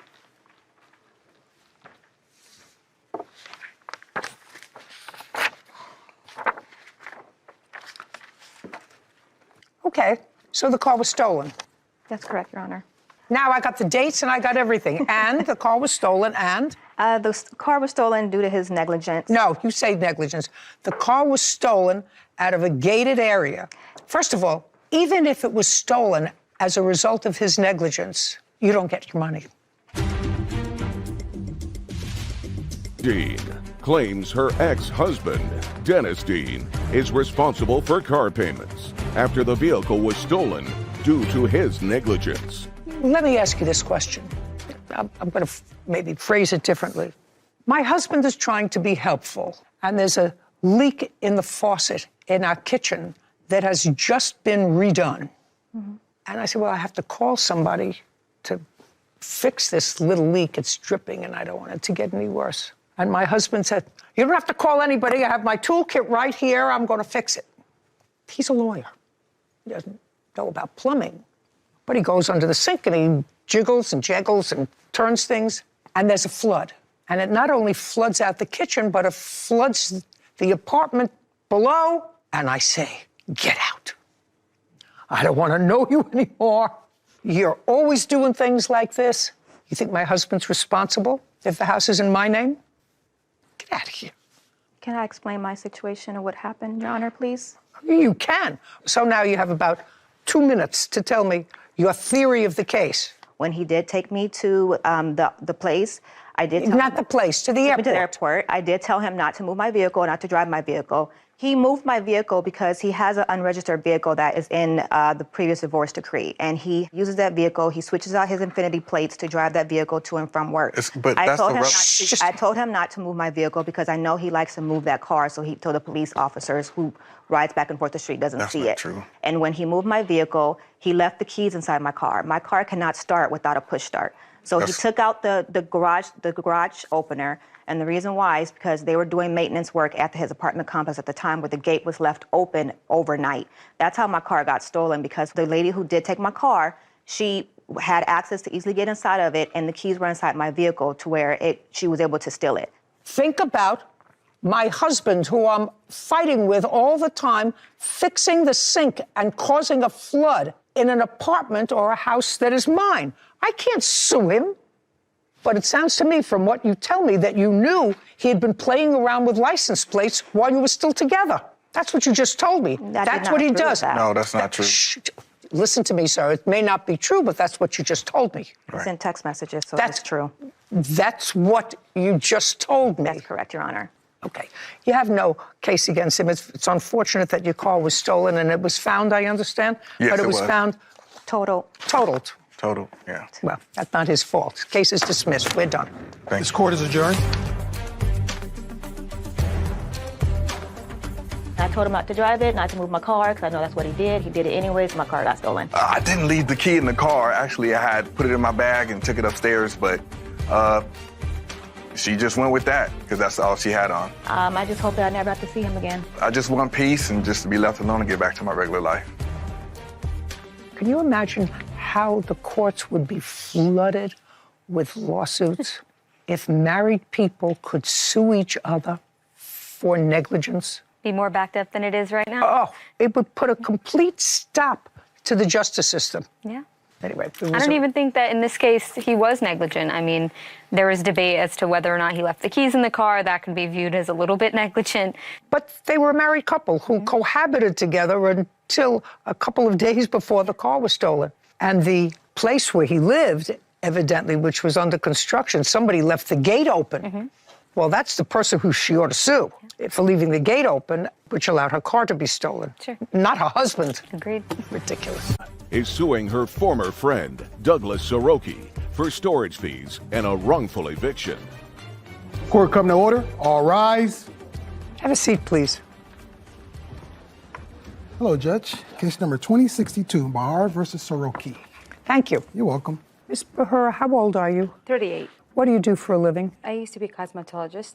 What do you do now? I'm not doing anything right now. Who are you living with? I lived in hotels. I'm staying now with a friend for 3 weeks. How do you support yourself? I'm on income that comes every month. I'm on disability right now. Is your disability of a physical nature or a psychological nature? It's both. And how much do you collect from disability? Around $900. A month? Yes, ma'am. And how long have you been on disability? About 10 years. 10 years? And when were you a cosmetologist? I started back when I was 16, during high school time. And I started doing hair, and I went to hair school, and then I ended up getting really sick. So I went back and forth to doing hair. And then I just couldn't do it anymore. Well, when did you said you were a cosmetologist? When were you a cosmetologist? During high school years, so it was like around 2000. Oh, well, that's a long time ago. We're talking about ancient history. Yes. So what you're telling me is that since you were in your mid-20s, you have been on disability. Yes. And how old are you, sir? 69. You're a single man. Yes, ma'am. And tell me how you met the plaintiff. About 4 years ago, she called me. I do auto brokering, where somebody wants a vehicle, and I go to the dealer and try to make the best deal for them, just like a real estate agent. Tell me how she got your number. So I advertise on Facebook. I advertise on LinkedIn. So I don't know exactly how she got my number. How'd you get his out in the number? public. The truth is, I never got his number. What happened was, when we talk about, I'm looking for a car, I'm selling, I want to sell my car, he messaged me, hey, I sell cars, I can help you. That's 2-3 not years. true. That's very true. I have all the messages through Facebook and everything. But he messaged me, I can help you, how are you, good morning. I said, okay, you can help me. But we Okay, ended up- I got enough. Yeah. All right, so let me sort of outline this case the way I am now putting it all together. You came onto some hard times, harder than usually your life is because of your disability, and you were in your apartment, according to you, and the building had a fire. Because of the fire, you became homeless. You had already known the defendant. He did something for you with a car. And you were living alone, I assume, in this apartment. How many bedrooms in the apartment? It was a one-bedroom. And did you have a lease in that apartment? Yes, ma'am. And how much were you paying in rent? It was $790. Okay, so you were paying $790 for the apartment that burned down. I'm sorry, $690. I apologize, $690. And how long had you lived there? It would have been 5 years exactly. Okay, would have been 5 years before the place burned Yes, down. ma'am. And But, Your Honor, what? they were evicting her. At the time of the fire? Yes, No. yes. And then Just a sec, 1 sec. Don't shout out again. However, I find that interesting. She was living there for 5 years, and how do you know that she was being evicted? she showed me the paperwork. May I see it? Yeah, it's my phone. Here's the letter that she had with the management. Okay, good. Thank you.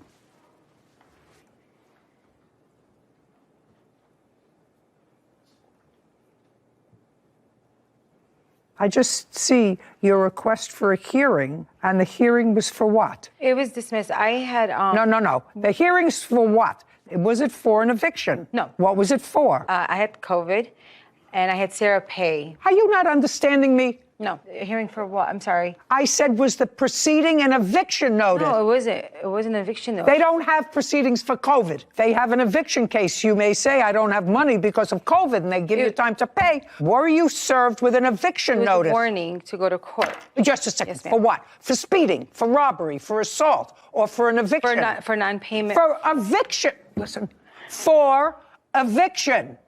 Okay. What do you mean, okay? Only because when I told the judge said it's not an eviction. I don't care what you told the judge. You were No, he brought told to me. court for an eviction. Your Kevin, Honor. would you My- return this to my her, please? landlord took $9,000 just from a second. Sarah. Just a second.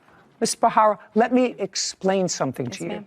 I don't know whether you watch me in the past or whether you don't watch me in the past, but I want you to know that I know exactly who you are. I know exactly how you live. I know exactly how you support yourself. I know who you are. I know all of that. So let's not play with each other. You're a smart lady. You've managed to negotiate at age 38 a system for yourself. So when I ask you, did you go to court for an eviction? The answer is yes. You want to explain it to me if I ask you what happened? Well, I paid it and they COVID, they couldn't throw me out because it was COVID. You're not allowed to evict somebody during COVID. You want to explain that to me if I'm interested? That's fine. But if I say to you, were you summoned to court for an eviction? The answer is Yes. Okay. perfect. Okay. Whether that had any impact on the fire in this building, I have no idea. No, I don't. It did. I have no idea. And The when she plaintiff said- says she was a heroine in this fire, according to her complaint, and she got a lot of people out of the building, and the things in her apartment were unscathed. Now, prior to that time, had you done anything other than help her secure a car? No. Did you help her secure a car? No, I couldn't get it because her credit was terrible. Just a second. Did she want a car? Yes. Okay, Two what different kind of a times. car did she want? That's the reason that you met. The first time, something inexpensive like a GMC Terrain. The second time, she wanted a 2017 or 2018 Lincoln. I think it's MKX or MKZ. What was she driving when she contacted you? Nothing. Right. Did she ever buy a car? For me, no. But she did get one from a dealer. I don't know how they did it because Uncross. Yes, ma'am. Do you currently own a car? No, I don't own a car. Well, now I have a car, yes. That's what I asked. Yes. Yet, do you understand? You have to let me introduce you to the truth. Mr. Truth, I'd like you to meet the plaintiff. Do you have a car? Yes, ma'am. No, you're only nervous now because you know I understand you. You now have a car. And where are you living now? With my friend. Where were you living prior to that? Hotel rooms. When did you purchase the car? March 27th. What kind of car did you buy? That was the Terrain. What year? 2017. How much was it? With everything, I think it went up to $24,000. How much of a down payment did you put down? $2,000. And you financed the rest with whom? They financed it with. they had to go to a third-party lender. I don't care. Do I look like I need your help? No. No. No.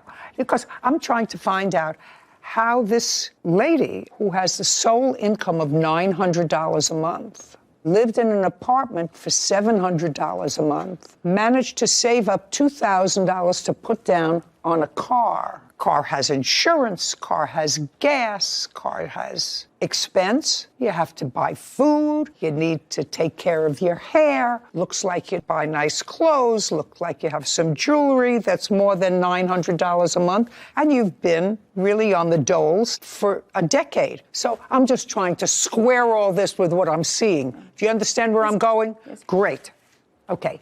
Now, so this is what you're complaining about. The defendant, after you called him, said, well, I have a spare room in my condo. You can come with me. And you say, well, I have all my stuff that I've accumulated in my apartment, and I have only one storage unit to put it in, and I'll have to pick through and discard stuff, blah, blah, blah, blah, blah, blah, blah, because I can't afford a second storage unit. And according to you, the defendant said, I'll pay for the second storage unit. And at some point after you moved in with him and threw you out, he reversed the charges. And so you were charged for your storage unit for your stuff.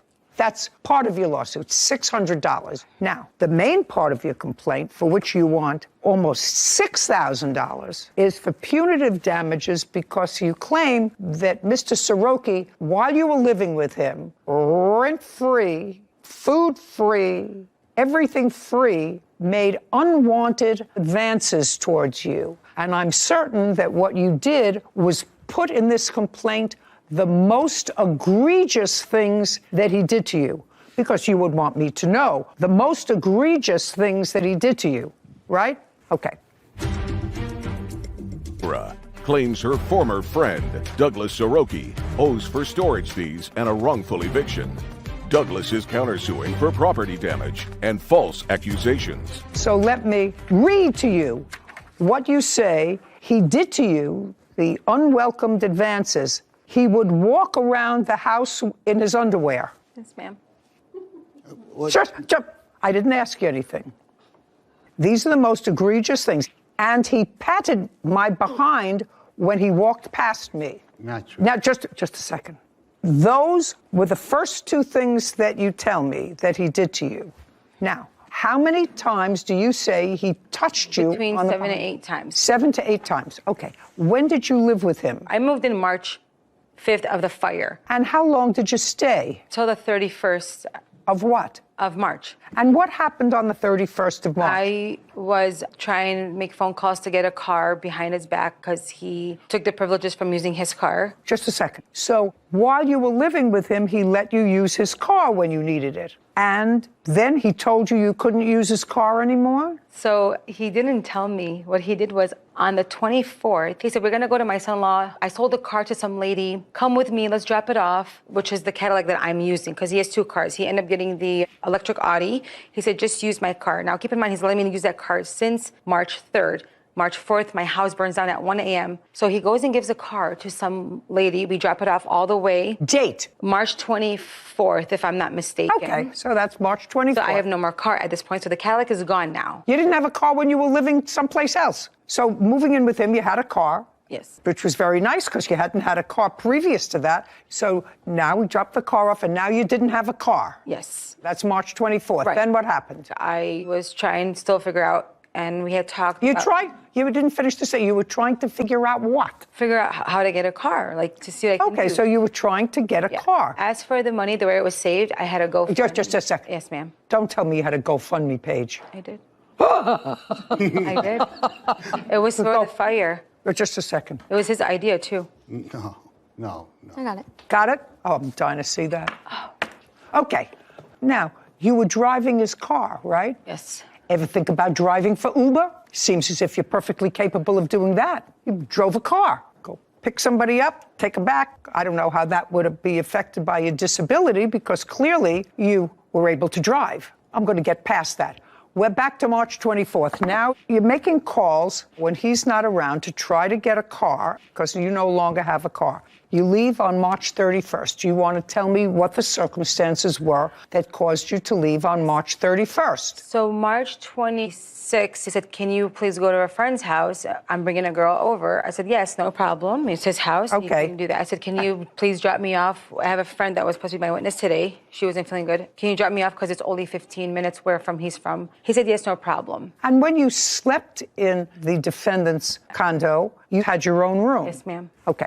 So we got up and everything was fine. He was rushing me out. We were talking, and as he showed me a picture of who he's bringing, I told Doug, shut my room door because I have stuff in there. So he dropped me off. I went to my friend. It was actually my friend's birthday. I don't care. Okay. So in the morning at 10 a.m., I get a text message showing me a 1-dish plate on the sink.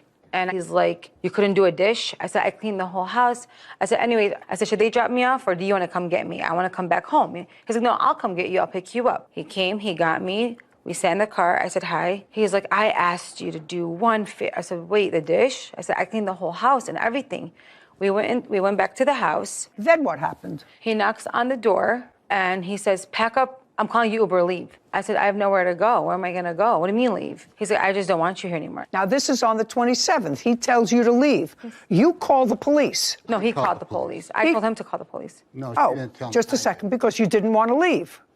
Because didn't have nowhere to go. Because you didn't want to leave. It's not that I didn't have nowhere to go. I had no car to leave anywhere. Well, just a second. Are you living at a hotel after this? I did. After this. And how did you get to the hotel? The guy that I purchased the car from brought it to his house, brought me that car So on the you 31st. just a second. So he asked you to leave and you managed to get a car and you went to a hotel, right? What happened between the 27th, because police were called, they came, and they evidently said you could stay? 1 week. 1 week. They What tell you happened could... was there was 2 cops. I don't need a whole story. Did they He let said, you how stay? long would you like for you to have? I said, I need some time. I have nowhere to go. That's when... Just... Yes, ma'am. a week. But you left on the 31st. Did anything else happen between the 27th and the 31st? No. You packed up your things, Yes. and a car was delivered, Yes. and you left. Yes. There were no incidents. No. And so just so that I'm totally clear and understand, on the 27th, you were in a safe place in somebody's house. You have your own bank account because GoFundMe? I have the page. Oh, may I see it, please? Sure. And the description Okay. is here. And that's how much it's. Okay. My name is Marilyn, and I'm a fire survivor. The place where I lived caught fire. I left my apartment to go upstairs. I knew it was too late for one of my neighbors. I had to scream. I will make a long story short. It's taken a toll on me and everyone else. My main goal was to save everybody. We ended up losing everything because we had to leave the premises, and we were not allowed to go back for 24 hours to remove what was left in our apartment. As for me, I now have nowhere to go, and I need help to get into a place. I had to borrow a friend's transportation to get around, rent out a storage, and put everything there that I can. At this point in my life, it feels like a dream, and so far, you asked for $7,000, and so far you raised $1,772 from soft-hearted Americans. These people got to stay off the internet. Has accused her former friend, Douglas Soroki, of sexual harassment while living with him. Douglas says Marilyn lied to the police and damaged his reputation. Okay, so just so that I'm clear, you raised almost $1,800. You didn't have a car before. I had a No, you told me you didn't have a car before. Is that what you During said, that Whitney? time, yes. She didn't have a car before. During that time. Well, at that time is what I'm talking about. At the time of the fire, when you were living Yes. at this $690 a month apartment, you didn't have a car. You see, what I don't understand, madam, is that in the whole litany of your travails and troubles with the defendant, it sounded to me, a little bizarre, taking in somebody he didn't know, dating somebody else, bringing somebody else to his house. But he's a 69-year-old man. He can do what he wants to do. He's not asking you for anything. You pay for your own storage. If you had to pay for your own storage, pay it out of the GoFundMe page. The thing that's most irritating to me is that you now, in order to get money from him, you sued him for sexual advances. And if they were so horrific to you, you've lived in motels before. You've lived in hotels before. You have friends. But it's sort of outrageous to try to convince me that you were so outraged by his conduct and still stayed, and when he tried to get you out, try to convince the police to let you stay because it was your home. That's what I don't understand. The police said that she has. Just a second. Do you understand what I just said? Everything you're saying is not how it happened.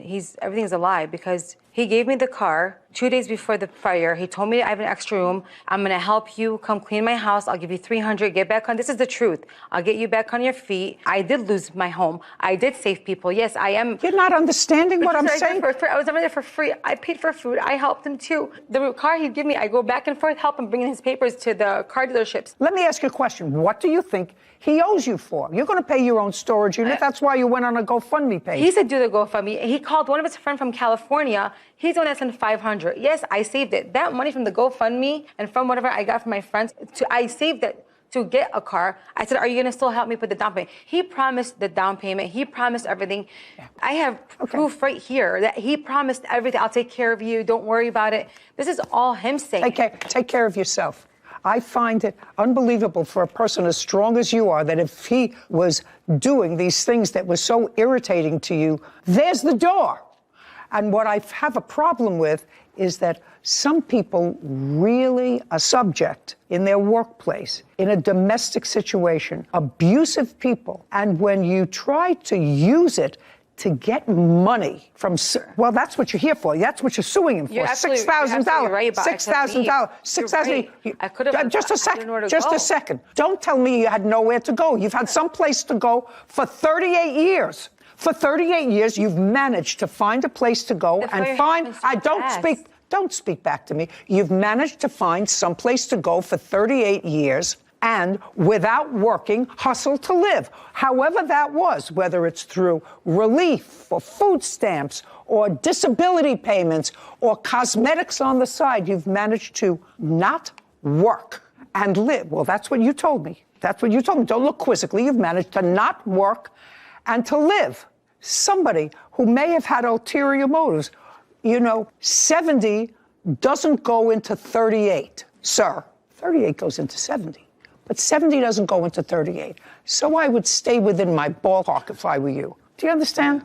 And it doesn't belie credulity, which means I can actually understand that a single guy, 70 years old, now has somebody who's relatively attractive that he's extended a hand to come and live with him, and he made an agreement with her. I don't even have to go into it, that she would take care of the apartment, she would clean up the apartment, she wouldn't have to pay you rent, she could use your car, all of that stuff. And there is no question in my mind, in your head, that somewhere down the pike there was going to be a payday. Just a second. Maybe, maybe not. However, the plaintiff has 2 good feet, and she was out of your house, and she insisted on coming, as she calls it, home. I had to go home. And then when the police came, she insisted on staying home. How much time do you need to get out? Because he wanted her out. I need a week here because I have no place to go. Okay, your case is dismissed. Listen, sir, you made a mistake. I made a mistake. You made a mistake. Yeah. Your mistake just got dressed down in an international forum, because there's no question in my mind that this lady who lives by her wits, if she didn't want to live someplace, she wouldn't live there. So your case is dismissed, as is your counterclaim. We're done. This court is adjourned. I am a very humble person. I don't hurt people. I'm a giver. Well, she knew that the girl was lying, and I knew that she'd catch it right up front. She's the judge, right? But the real judge is God. That's who I put my faith in. You can't do anybody a favor. She had a fire. And she may have seen me dressed up nice. I'm going to take care of myself, whether I am homeless or not. She called me at 1 or 2 in the morning, had nowhere to stay, so I let her in. I'm not going to come as a scrub. I'm not a scrub, so. People have to be so careful on GoFundMe, and there's no fact check on the internet. There's no way to tell whether she really did lose her belongings and was homeless from a fire or not. People can write whatever they want on the internet. And it really rubbed me the wrong way, because I thought I read in her sworn papers for today, she said, I was able to save most of my belongings because my unit did not burn to the ground. And you read the complete opposite on her GoFundMe page, that she was using to solicit money from innocent people online. And that really rubs me the wrong way, because you're going to swear to this here in court today, but there is no such sworn testimony for the internet. We've seen a few cases like that, even people feigning illness. And it's actually just a testament of the good-hearted people that live in this country that will give a total stranger, based upon a caption, $10, $100, just makes them feel better. But when you find somebody who abuses it, it really hurts everybody, because people will look at these GoFundMe pages, some of which are legitimate, as potential scams. Yeah. Anyway, that's a woman who lives by her wits, and he's an old... Is suing videographer Garrett Manny for unfinished video services. Court come to order. All rise. Thank you. Have a seat. Hello, Judge. Case 2089, Brooks versus Manley. Thank you. You're welcome. Ms. Brooks, you are a realtor. Yes. And you also decided to go into the business of buying houses, fixing them up, and flipping them. That's correct, Your Honor. When did you decide to do that? I started my company in 2017. Was that just a real estate company, or was that the company that bought houses and renovated them and sold them? Which one? That was my company that I started for flipping houses. Do you have a partner in that business? No, it's just myself. From 2017 until now, how many houses have you sold and flipped? This would have been my third one. The house that we're talking about now? Yes. And when did you purchase that house? I purchased it in March of 2020. How much did you pay for it? $200,000. This is what the case is about. For that house, just that house, you commissioned Mr. Maney? Yes, ma'am. Your Honor. And you're a videographer. Yes, Your Honor. Photographer and videographer. To video for the purposes of advertising the project from start to finish, what it looked like when you purchased it, and sort of ongoing throughout the process, taking video of what you did to change cosmetically the inside and or the outside of the house. And you had an agreed price with him, which you paid. How much was that? $1,919. And it is your claim that since Mr. Maney did not finish the project and did not take the end product of what the house looked like when it was finished, you acknowledge he did come at other times and took video of what the house looked like at the beginning and the middle. Is that correct? That's correct, Your Honor. But didn't do the video of the end, that you want your entire $1,919 back. Yes, Your Honor. Whatever he says. Mr. Maney says that you were difficult, that it was impossible, the job was supposed to take 4 months, it took almost a year, he didn't sign on for that, which may be. But more important, is there a video? Do you have a video of what he took? Do you have a video of what you gave her? I have in my Google Drive a ton of video of what I've taken, but at the end, I have evidence showing we had scheduled for me to come in and do that final video. Everything was on point. Then she tells me here, it's going to be completed. Just a second. Oh, sorry. I'm going to let you have an opportunity Okay, sorry, Your Honor. to tell me what your defense is to this case, if you need one. I just want to see some video of what you took. Doesn't anybody have that here? I mean, if 3/4 of the project was completed with video, and the only thing, according to you, that he didn't do was the end, that's what you just told me, correct? Yes.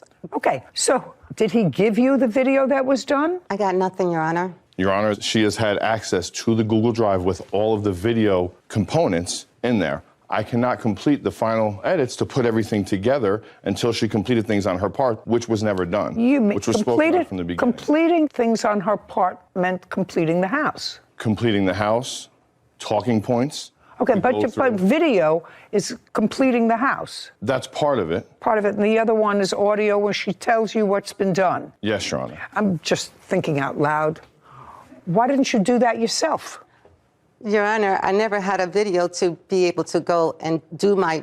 No, I'm saying, did you have access to what he had done up until that time? That's either a yes or a no. Did you have video capability of seeing what video he had shot? No, Your Honor. Okay. Do you have some evidence to show me that the plaintiff had access to the video that you had shot of 3/4 of the project being completed?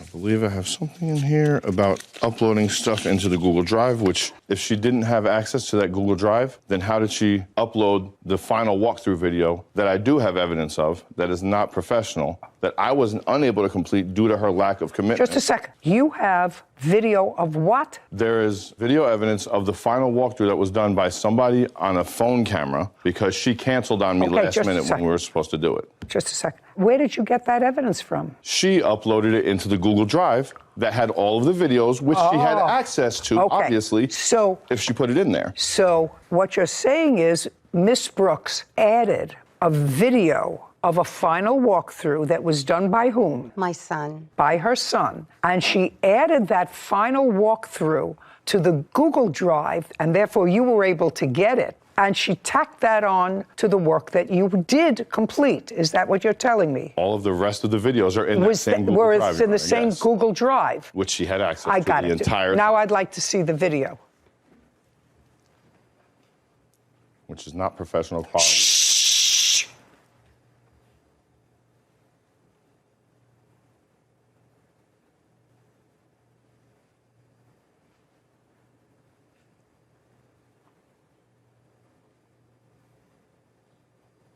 What did you do with that, Miss Brooks? Your Honor, what did you do with it? Nothing. Rosa Brooks claims videographer Garrett Manny did not finish her home renovation video.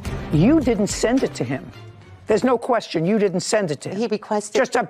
You did not send it to him. No, I didn't No, my son sent it to him. How do I know that? He requested it from my son because he asked me to, but I did not know how to forward it to him on the format that he was requiring. I also have tried to meet with Mr. Manny to have him upload or transfer all of the video that I videotaped of when he couldn't make it to his office so that he can upload it onto his computer so he can edit it. He never gave me an edited copy of Just a second.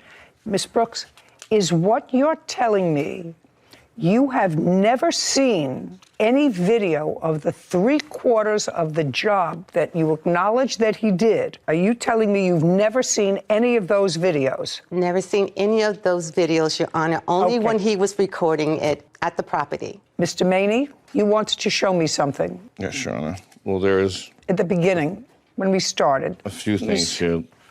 First This of all, you have on your Google Drive Yes, Your Honor. all of the video that you took, Yes, Your Honor. and you currently have it. Yes, Your Honor. Is there any way that I can see any of it? Absolutely. I also have another video that shows real estate videography work that I've done for other clients. I'm not My interested. level. I'm Okay. not interested in that.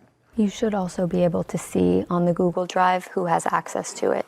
Oh. I removed the access when this case came up because I didn't want, at this point, I don't trust the plaintiff. So I removed her access so that she couldn't go and delete the videos and try to claim that she never had You had access. access to them. Got it. Let me see.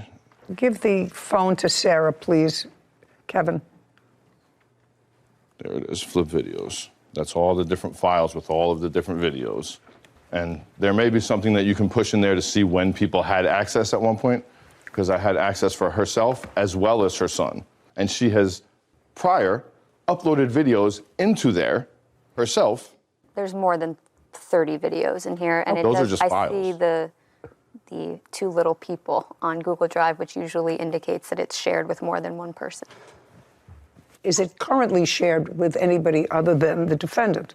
He said he took her off the shared access. Rosa Brooks does have access to all of the videos. She does. Your Honor, can I explain why he set up that folder? Because I also took video myself to upload onto that. He showed me how to do that. He told me that you also did, but he said that this file also includes the video footage that he took. Yes, but it was never edited, so I can do voiceovers. Just a second. I asked you a specific question, Ms. Brooks. I said, did you ever see any of the video that he took? Your answer was no. No. Correct? Correct. Well, the fact that you didn't look at it, I don't believe. I find no validity to why, if you had it and you were coming to court today and you were dissatisfied, why you wouldn't look at it. You had your son have access to it, and I don't know how old your son is, who took the end video. I'm going to look at some of it, but it's clear to me that Mr. Maney performed a substantial amount of work for you. Clearly, $1,900 worth of work. Clearly. So what happened at the end that caused you to have your son do an end look at what the place looked like? I don't know why, but Mr. Maney said that he has an email from you that I'm going to look at now. That would sort of be dispositive of what happened at the end run of this case. Well, Sarah, could you give me just one look at his? Sure. So he has all of these different files for different sections of the home, driveway, fireplace, and if you click on them, these are all of the videos taken for flooring. And if you click on this, it's a video of them doing flooring, and you can see who has access to the clips. Her son, Jeffrey the and plaintiff, Rosa. and the owner is the defendant. Mm-hmm. Okay, got it. And there's probably over 50 videos in the file. So that you and your son had access to these videos over an extended period of time. The fact that you didn't look at it, that's not my problem. Your Honor, my son did that video late at the end, towards the end of What I'm the... telling you is you had access to these videos. Well, at first I you did. told me you didn't have access, that you never saw them. Then they were available to you and your son to be able to look at them. You say you never looked at them. I actually find that unbelievable, Your Ms. Brooks. Honor, I find it unbelievable that you had them and you didn't look at them. I didn't feel it was a need to look at them, Your Honor. I was anticipating going up to Mr. Manny's office, so once he edited, I could do the voiceovers on them. Okay. There was no real Ms. Brooks, purpose. I don't believe that you didn't look at them. Madam, this was a $200,000 investment that you made, and this was a project. The first time that your business had done it, I don't believe that you didn't look at them. How much did you sell the house? That folder for me to how much did you put my videos into. How much did you? You're trying to talk over me. That's Your not Honor, happening. I'm not. You sold the house in what month and year? The house closed on January 2022. And what did you sell it for? $555,000. So you made $350,000. No, Your Honor, $270,000 went into the house renovation. Just a second. You sold it for $350,000 more than you paid for it. Your Honor, I use hard money, and there's lots of. Just a second. I know you're arguing with me. You bought it for $200,000. You sold it for $550,000. Yes. My math is not great, but that's a difference of $350,000. That's all I said to you. I said you bought it for $200,000. You sold it, and the difference between the purchase price and the sale price was $350,000. Accused videographer Garrett Manny of not completing her home renovation video. Now, you sold it in January of 2022. That's correct. That's when it closed. Yes. When did it go into contract? Early in the project, Your Honor. It was pretty much the third month after I purchased it. So I purchased it in March. It was under contract around July of 2020. Well, there was a lot of back and forth and a little bit of cancellation on your part back in December. You needed a little wiggle room. Looks like Monday would be a better day. First it was Friday. So there was lots of back and forth on the endgame video. Yes, Your Honor. And he also what? He also canceled as well. He has. Well, that's all right, but Yeah, back and forth. We both had cancellations, and I understand that, but this was for the final piece, which is what you're complaining about. The final piece. Your Honor, he was not responding to me at some point when I tried to contact him to get the opportunity to go to his office to give him the rest of the footage that he needed, that he requested, that he was difficult about because I wasn't able to forward it to him in the format that he needed it for. I offered to come up to his office so that he can, transfer from my phone. I'm going to ask you a question, Ms. Brooks. I just want to see what I'm dealing with. Yes. How many files of video did he have? Oh, I can't tell. You told me 30? There's at least 30. I had tons of video myself in there that I uploaded that he taught me how to put into those folders. A lot of those videos are my videos that he didn't take. I don't care. It was on the same thing that you could have looked at and told me that you didn't, which I don't believe. So I want you to understand that. He was involved. There are 30 files. I want you to tell me, how much do you think that on a time basis Mr. Maney is entitled to? You paid him $1,919. He did clearly countless of hours of videoing your project. At the end, it turned south, and the videos were available to you. I want you to give me a figure of what you think is fair.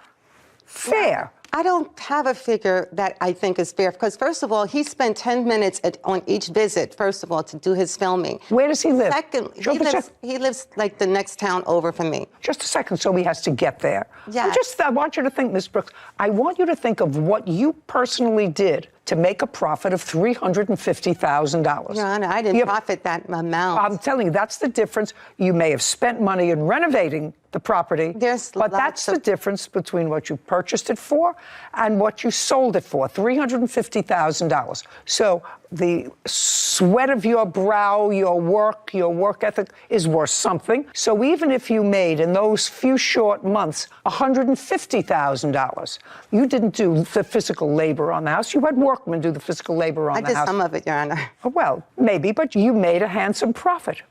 I want you to tell me what you think Mr. Maney's work was worth to you, because I'm telling you right now, I am viewing this case as if you and your son had access to 3/4 of the finished product. So I want you to tell me what you think his work is worth. Your Honor, it's worthless to me that I didn't get the video. I had a website that I needed the video for once the job was completed. Well, that's unfortunate. You should have had your son do it. Since you can't give me a figure, I'm dismissing your case. We're done. Thank you.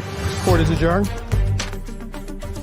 First of all, I paid him for something that I never got anything for. They had access to the files the whole time. And as far as him saying he uploaded some videos, The only reason I wasn't able to get the final video yes, they were uploaded, but I never got a chance to really review them. is because she canceled on me like 12 hours before we were supposed to do it. I was not anticipating on reviewing anything that was not edited. It was her lack of put together a commitment. Not to pay for anything up front until the project is finished. You just can't make everybody happy, but Don't trust anybody. this is the only client I've ever had that was not happy. That says something.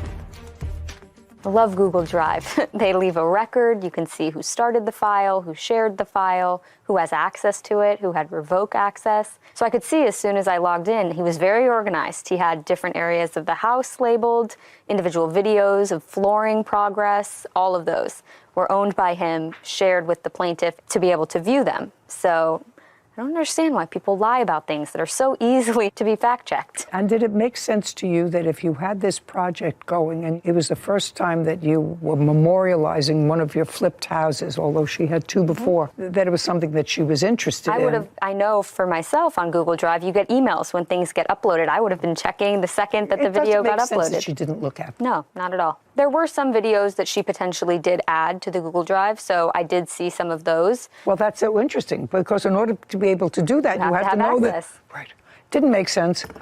Not only didn't it make sense, but she had an end video, and it was clearly from the emails back and forth. She would make a date and then say, you know, her buyers aren't exactly ready. She needs a little more wiggle room. Could you make it this? She made it. Anyway, I found it sort of unbusinesslike.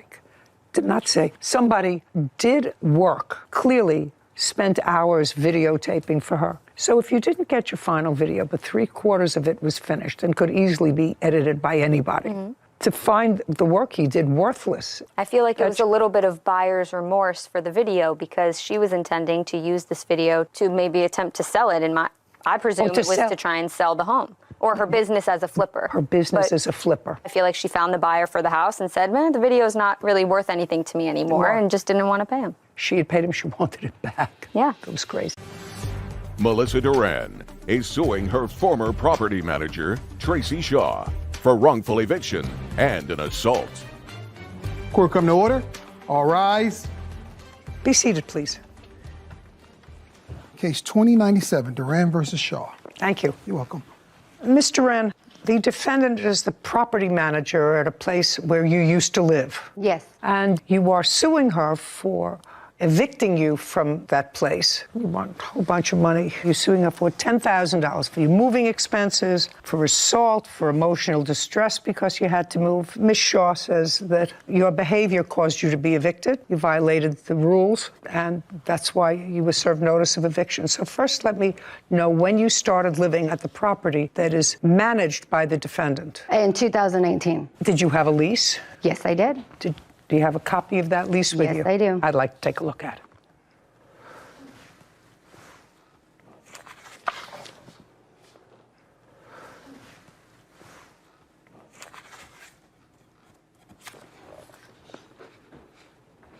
Okay, so this initial lease was August of 2019, and it terminated on July 31st, 2020. It provided for 3 people to live in the apartment. Okay, and was the lease renewed?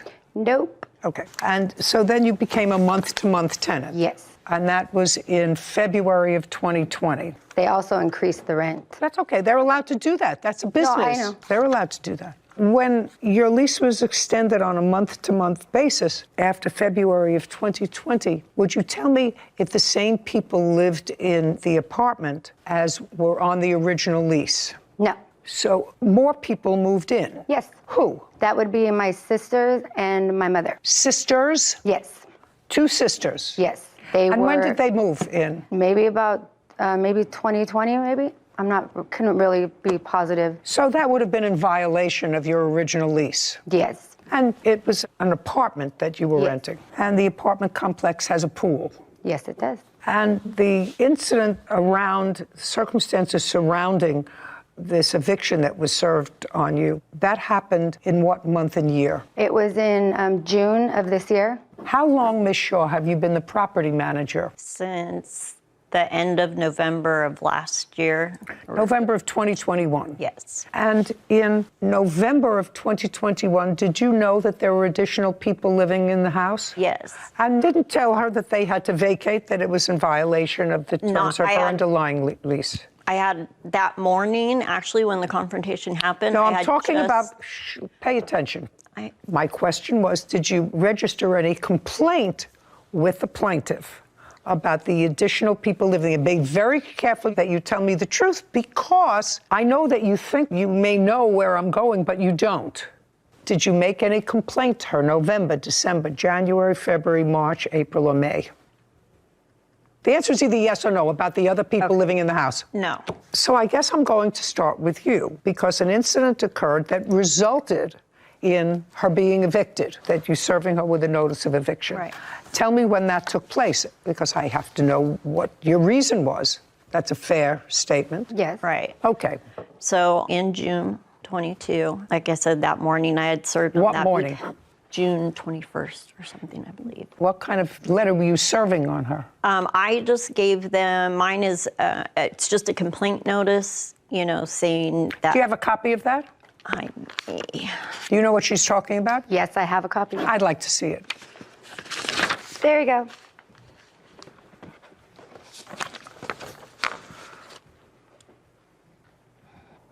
Okay, well, this is a letter that says you and your company were eating and drinking in the pool area. Even after I told them to stop, that it wasn't allowed, they did not stop. And there is absolutely no eating or drinking in the pool area.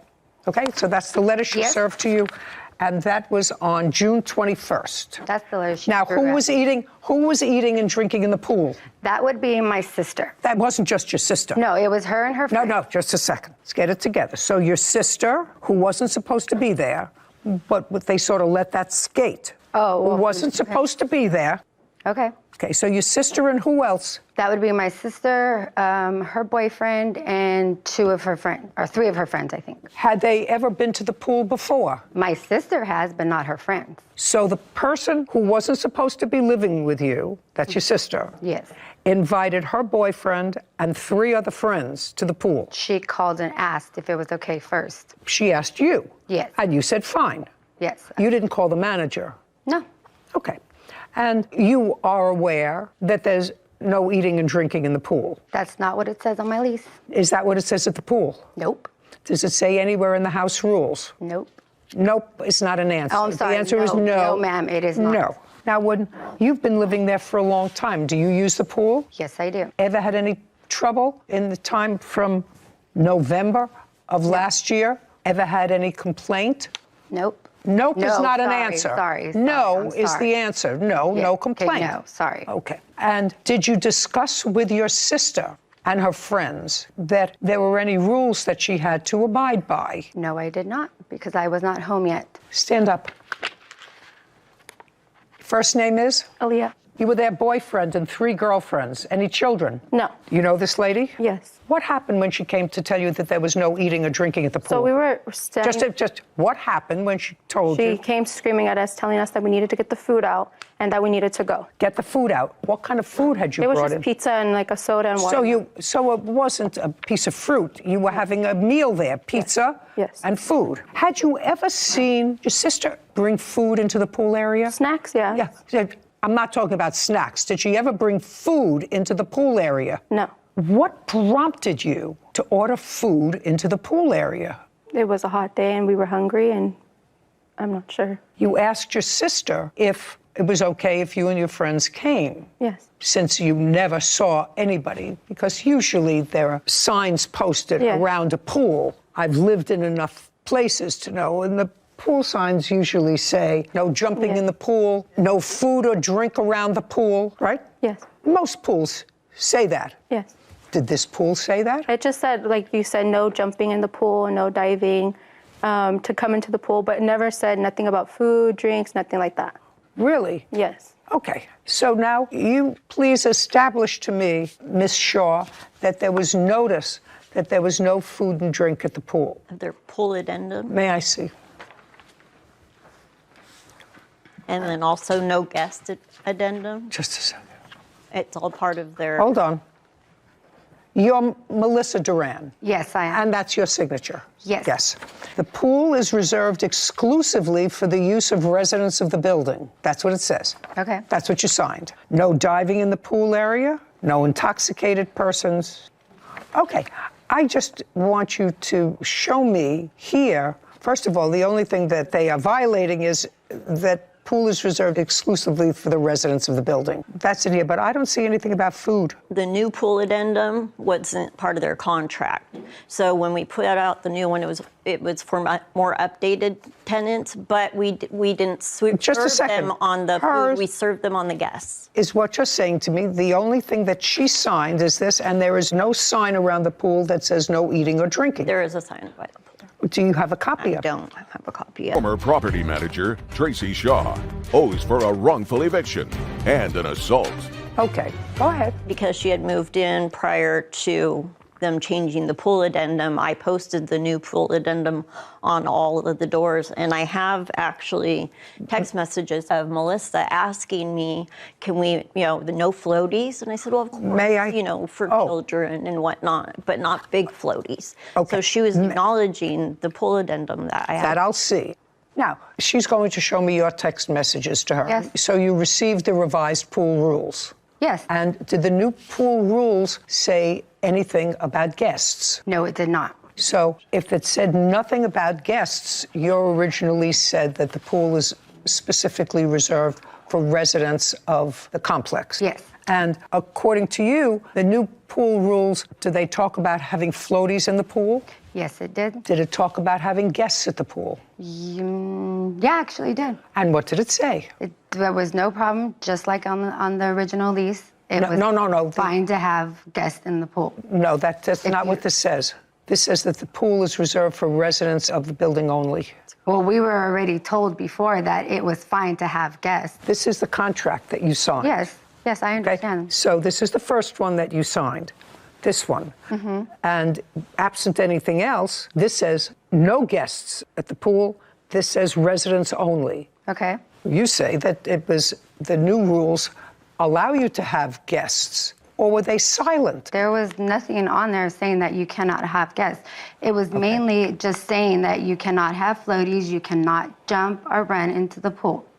Just a second. Did it say anything about food? No. Is there a new sign posted around the pool that talks about food? No, it does All not. I want to see is, Miss Shaw, something in the new rules that talks about food. And I'm getting very bored with this. Now, when Miss Shaw came over and told you you couldn't have food, you had to get rid of the food, about what time was that? Probably like 5, 6, I'm not exactly too sure. And when had this food and stuff arrived? Was it? We brought it. We were coming in with the food. We walked in with the food. I'm pretty sure Just a she's seen second. this. So you and your group, 5 people, walked in with dinner to the pool area. And did the dinner include any alcoholic beverages No. like beer? No. What kind of drinks were there? It was Pepsi. It was soda. And what happened when Miss Shaw came over and told you you weren't allowed to have the food at the pool? She came very aggressively. She came aggressively and she said you're not allowed. She stormed out and screamed, get the food out and you guys need to leave. And so what did you do? I told her, okay, I'd get the food out, and I made a call to my sister to come help me with the food. And as we were packaging, Where was your sister? She was upstairs. So when you came out with the food, you came out of the apartment. No, we had just gotten there. We were coming from another pool area that wasn't What other open. pool area? My boyfriend's friend. We were going to swim at his pool, but it wasn't available because there was too many people there. Were you at your boyfriend's house during the day? No, I was at school, and they were all at work, so we all just met up after everything. Okay, so you were asked by Miss Shaw to get the food out, and then you called your sister.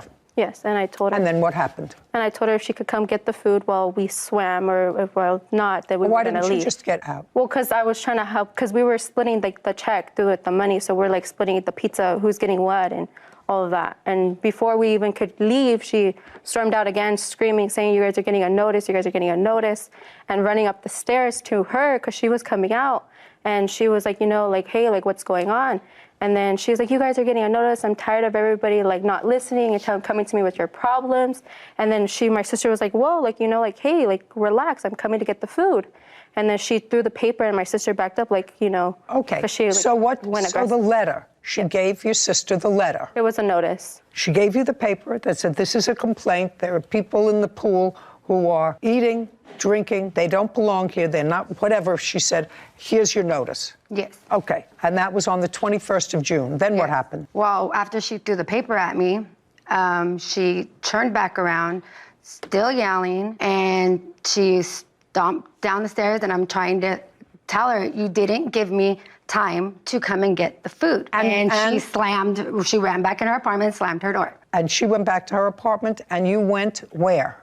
Back into my house. Okay, you went back into your house. And what did you do when you went back into your house? When I got back there, I texted her, telling her that I was sorry that they had food in the pool, and I did not know that because I did not know at the time. Just a second.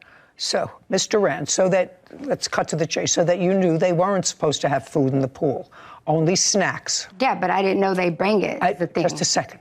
That's not what I asked you. Okay, I'm sorry. You knew that there was no food in the pool, only water and snacks. Okay, yes. So you knew that. Okay, yes. Okay. Now, if you know that, and you have given, I'm just telling you what the law is.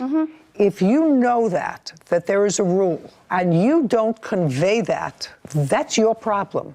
Okay? Okay. All right, so that's June 21st, when guests that you agreed to have in the pool, you didn't know that there was food there. You knew that there wasn't supposed to be food there. That knowledge is imparted to your guests. That's a legal assumption. I want to know what happened after June 21st. When were you served with a 3-day notice to quit? I believe it was on the 24th. I'd like to see it. Okay. I have 3 of the same. They sent me 3 of them. I just have to see one. Did the attorney, who you say you gave by a Cash App, return any of the money? Okay, well, you served this 3-day notice to quit, Ms. Shaw, and in it, you were alleging threatens to commit a crime. So I assume that the person, it talks about a statement, threatens to commit a crime. I assume that the threat was directed to you. Yes. In any event, you were given a 3-day notice to quit, but actually you managed to get that extended to 30 days. Yes. And one of the things that you had to do was to hire an attorney. Yes. And when you hired an attorney, did you hire an attorney and pay a retainer? Oh, yes, I did. Okay. I'd like to see proof of what you paid the attorney. I don't think I bring the one that pertained to the lawyer. What I do have is him finding out what the criminal act was. No. You're a month-to-month tenant. Yes. Landlord has a right to give you a 30-day notice and say you have to quit the premises. You have no legal right to be there. My only question is, you were not given 30 days notice. You were given a 3-day notice, and I'm not actually convinced that there was a basis to give you a 3-day notice. The Duran has accused her former property manager, Tracy Shaw, of wrongfully evicting her. Tracy claims Melissa was violating apartment rules. Now, if you got 30 days, and the reason you got 30 days is because you retained an attorney, I'm prepared to look to see how much you paid the attorney, because that's an expense that you have that you wouldn't have had but for the 3-day notice to quit. They're entitled to tell you to leave. I mean, You're there with too many people living in the apartment. They've already had a kerfuffle because you allowed your sister and her boyfriend and friends to come to the pool. They were told no food. They ignored them. But I don't think any of that rises to the level of grounds to give you a 3-day notice to quit. I think that if they want to tell you that you have to be out in 30 days, that's reasonable, but they didn't. They gave you a 3-day notice forcing you to hire an attorney. I'm prepared to give you the attorney's fees if you prove to me that you paid an attorney. I do have proof of that, but I do not have it with me. Okay. And how much did you pay him? That's an easy thing for me to verify. I believe it was $1,200. I want you to think about it carefully. No, it was $1,200 because he had lowered it. He lowered it from $1,400 to $1,200. And you paid him by check or cash? I paid him in Cash App. Is the only way I could. Did he go to court with you? We haven't. This is the first court we have been to. So how did he get you 30 days? Because I got the 3-day notice and it kept saying I committed a criminal act. Okay, So that was the reason why I obtained the lawyer, so he can find out what the criminal act was. And just by phone calls, he got them to extend it to 30 days. So you were never in, and you left after the 30 days. I left before the 30. I left on August 1st. Okay. And where did you go? I had to move all the way to Atwater, California. Is that where you live now? Yes, it is. And who lives with you? My husband, and my young son. That's it, just the three of us. We moved into a smaller, more expensive place. Okay, and you left your sisters? And my mother. And your mother. They are somewhere completely different. Okay, what do you... This is in their lease about disturbances and threats. Listen, I've already made a determination that the 3-day notice should have been a 30-day notice to leave. I don't think that anything that I've heard today rises to the level of giving people who've been in the apartment as long as they had, especially over pizza, requires a 3-day notice. So the only question that I'm entertaining on behalf of the plaintiff and the only monetary award that I'm going to contemplate are attorney's fees.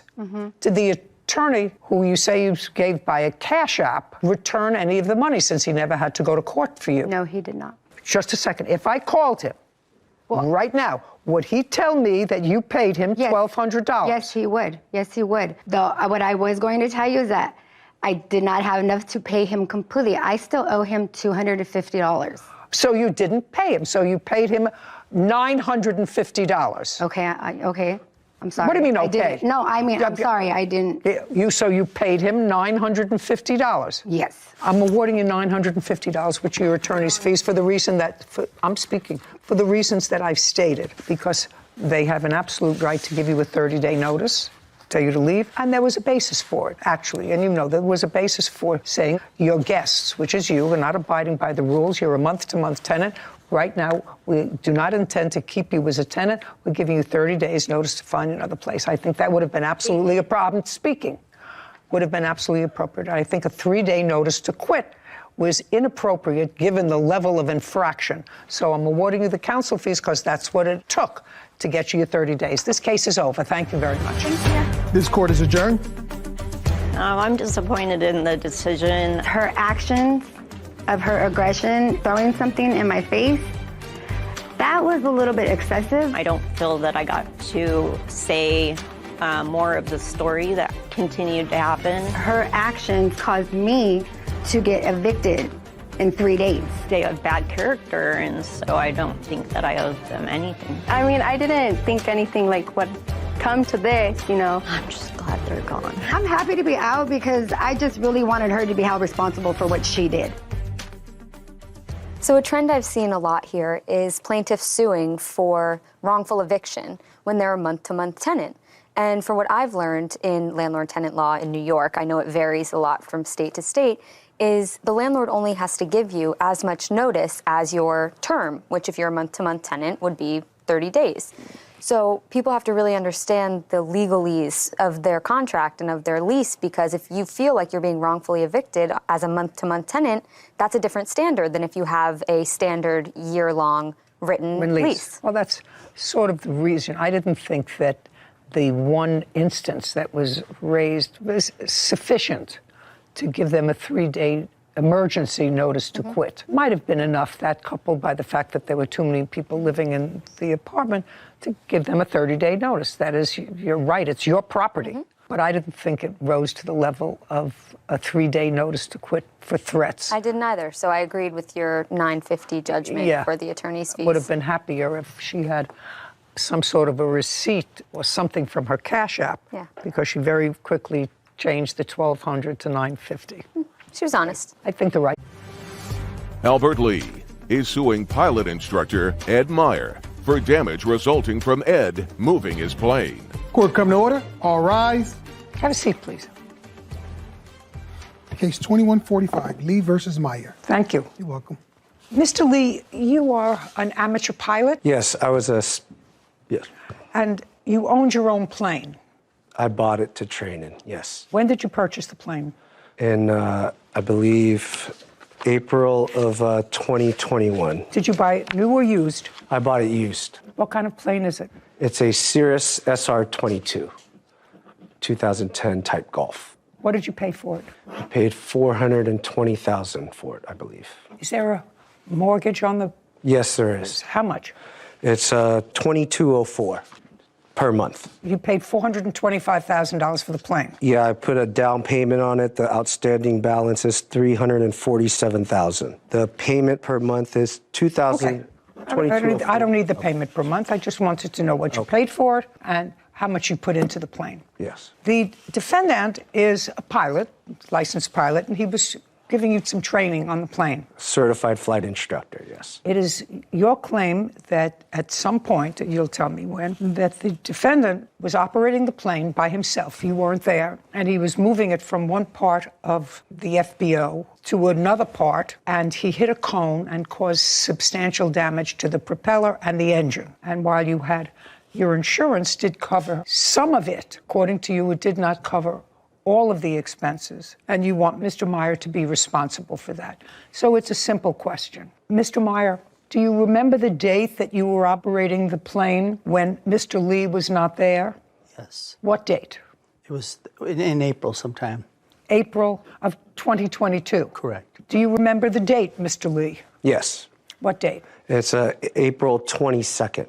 Would that sound right? Yes. Okay. And from what I read in the papers, Mr. Meyer had in fact taken you out, but then the weather got bad. You decided that you would make your way home and that he would get the plane home when the weather was better. Correct. And that was on or about April 22nd.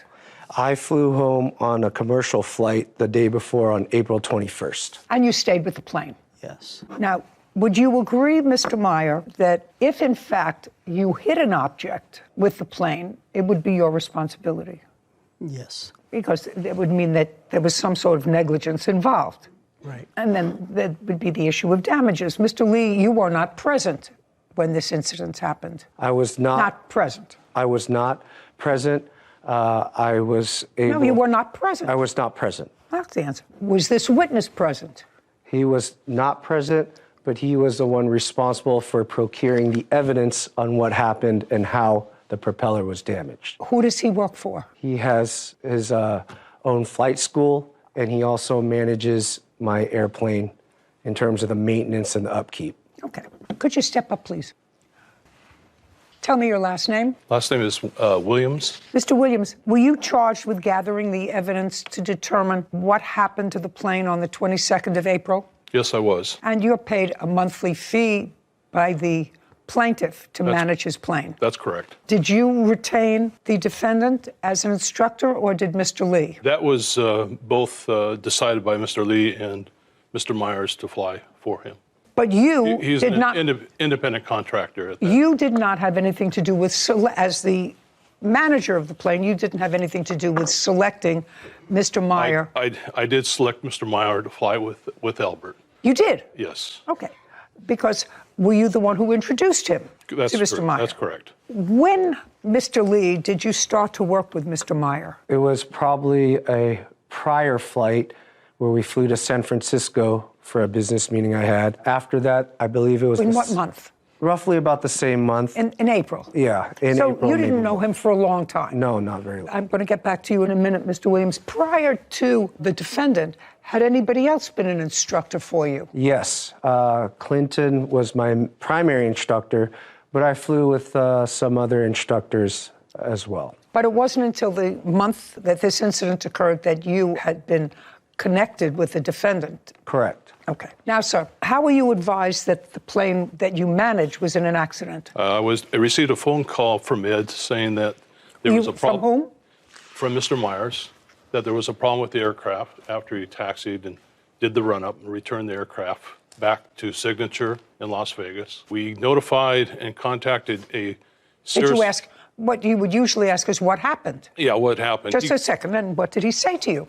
He said that he was having instrument problems with the aircraft and he wasn't able to take off, so he returned the aircraft. At that point in time, I contacted a Cirrus Service Center. I had 2 technicians go out and look at the aircraft, see what was wrong. At the time, the technicians found that they... Don't tell me what they found.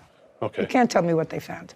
It's hearsay. They send me pictures of the damage of the propeller. May I see the photographs?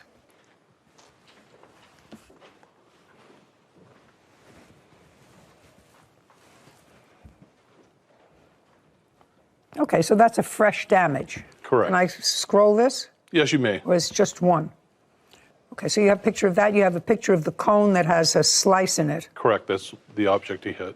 We also have a video showing the plane taxi and hitting the cone at the... I'd like to see that as well. Okay. Okay, let's see what we got. As you can see where the Just one second, Mr. Meyer, is that a fair and accurate representation of where the plane was before you moved it? It should be on the last, on the far left side of that Learjet. Okay.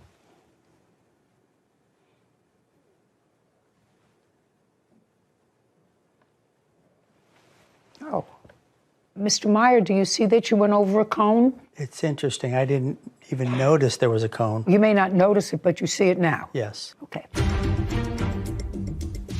Plane's pilot instructor, Ed Meyer, is responsible for damage after Ed moved Albert's plane. Okay. In all of my years of flying, which is pretty significant, I was an airline pilot too, I've never, ever experienced that in my life. Okay, but you see it now. Yes. It's not an on purpose. It's, you know, that's why they call them accidents. We don't mean for them to happen. Right.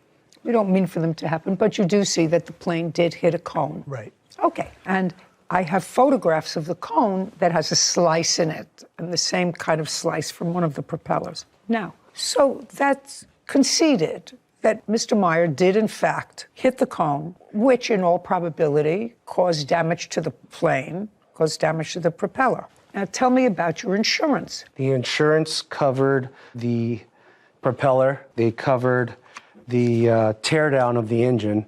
When something strikes the propeller, they have to tear apart the engine, make sure the components... Do you have those, I that do. paperwork for me? I'd like to see it. Okay, so here is the insurance covered portion, and here is my covered portion that I had to come out of pocket to pick up the plane. And I can explain both invoices.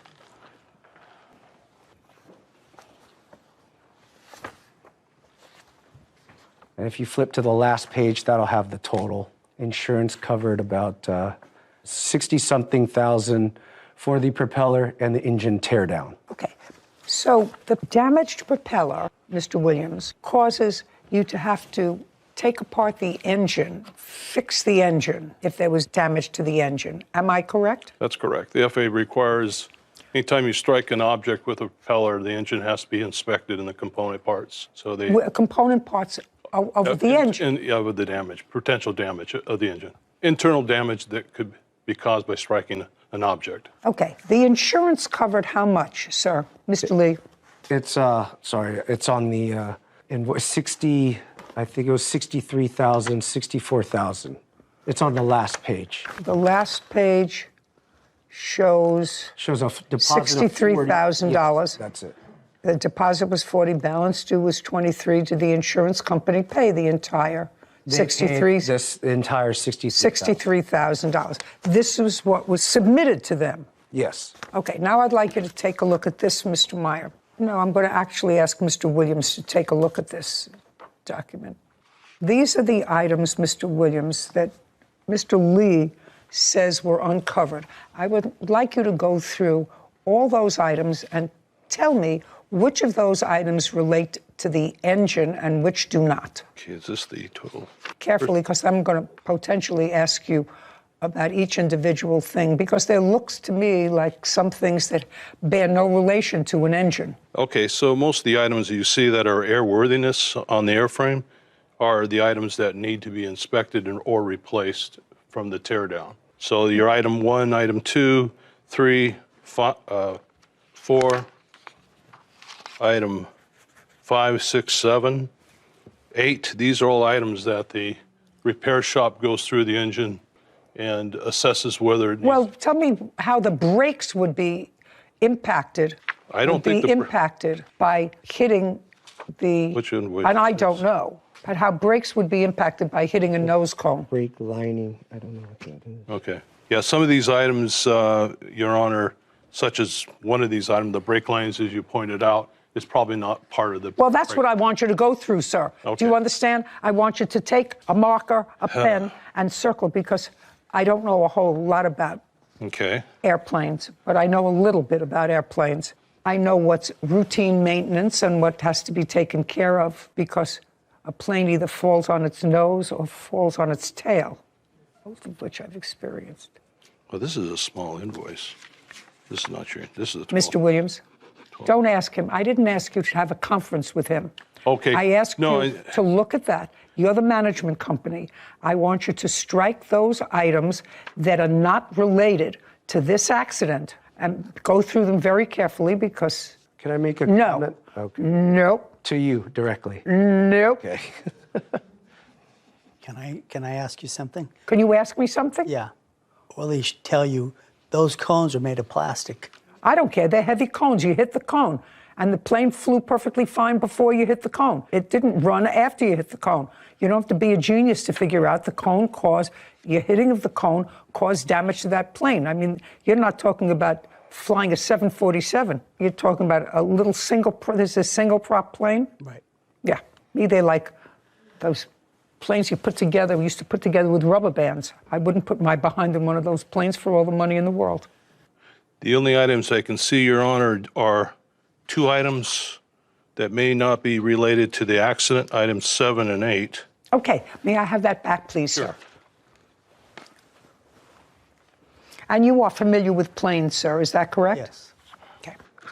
So what you're saying is item The circled item. 7 and 8. Correct.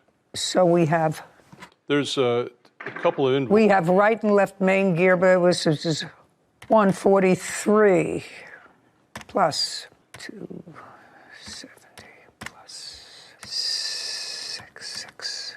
What about item 9? Pitch, trim, jab, nut, loose. What is that? Probably what they do during the inspection and the tear down, they go through the aircraft itself, make sure it's airworthy. So they probably caught another item or 2. You can probably put that on item that's wasn't part of the accident. The big ticket items, adding up all of these items, Mr. Meyer, that probably have no relation to the accident which you caused. Correct. Still bring the total amount to more than this court's jurisdictional limit. Can you tell me, sir, why your insurance, Mr. Williams, let's go back to you. You manage this plane. Can you tell me why Mr. Lee's insurance didn't cover all the damage to the plane? A lot of the prospective renters or instructors that everybody uses, or we used in this case, carry their own insurance for this type of incident. Their insurance covers basically downtime, loss of operation, or in this case... You mean Mr. Meyer? Yes. Would have his own, do you have your own insurance? No. No. Albert Lee is accusing pilot instructor Ed Meyer of hitting a cone and damaging his plane. Ed says Albert was already paid by his insurance company. Okay. Mr. Williams, you were the one who recommended That's Mr. correct, Meyer. we did. Don't you do a check to find out if they have their own insurance before you recommend someone? He had insurance, but it was lapsed. Well, that he didn't have insurance. I get that all the time. If you have insurance that's lapsed, then you have no insurance. Yeah. As a flight school, our instructors are required to carry the insurance. Okay, but that didn't happen here. That's correct. So you're lucky that he's not suing you because you managed the plane for him. And you recommended him, Mr. Williams, you know. When you have a management company that manages your plane, they're supposed to make certain that if you have a certain kind of plane, that you have pilots certified to fly those kinds of planes. And if they give me a list of pilots and those pilots aren't certified to fly the kind of plane that I might have, then it's the fault of the management company. In this case here, the plaintiff and the defendant were working together as far as their payment and the fees they were going to charge. Well, that's okay. That's okay. They may have been working head to head. I mean, it was Mr. Meyer's fault, but I'm just telling you that Mr. Lee relies on your advice. What business are you in, Mr. Lee? I do commercial real estate. I sell shopping centers and office buildings. Okay. That's not his business. That's why he hires you. And if he hires you, he asks you for recommendations as to where to get the plane repaired for an instructor. Now, the fact that he may pay him independently, he's relied on you for information. So I suggest, Mr. Williams, that you tighten up your ship a little bit. Mr. Meyer, you're responsible to the plaintiff for the damage that you caused his plane. Why did you let your insurance lapse? It had lapsed. I just didn't even realize the fact that it had lapsed. I just realized the fact that when this came about, that's what happened. Well, when was the last time you paid premiums? Probably about a year before that. Anything else you want to tell me, Mr. Meyer? You owe him $10,000. You caused the damage. You have to fix it. Judgment for the plaintiff. We're finished. Thank you. This court is adjourned. I understand her point, the fact that what she saw. I thought she's very fair. These cones are made out of plastic. It's hard to believe. It sounds like a gunshot when he hit the cone and triggered several warnings. And for him to say he had no idea, it's a little bit hard to believe. They don't have much weight to them. With the loud bang after you hit it, it's quite obvious that you should have stopped and shut down and inspect the damage. There normally is never a cone at the 12 o'clock position. They're at the left side and the right side. They place cones all the way around the aircraft, and it's part of your responsibility as a pilot in command to do a walk around pre-flight, make sure there's no object in front of your aircraft. When I taxied out halfway down, that's when I recognized there was an ICAS message that came on. I finally got it back, and no more student pilots won't let any CFIs fly for a while. You know what I thought about in this case, Sarah?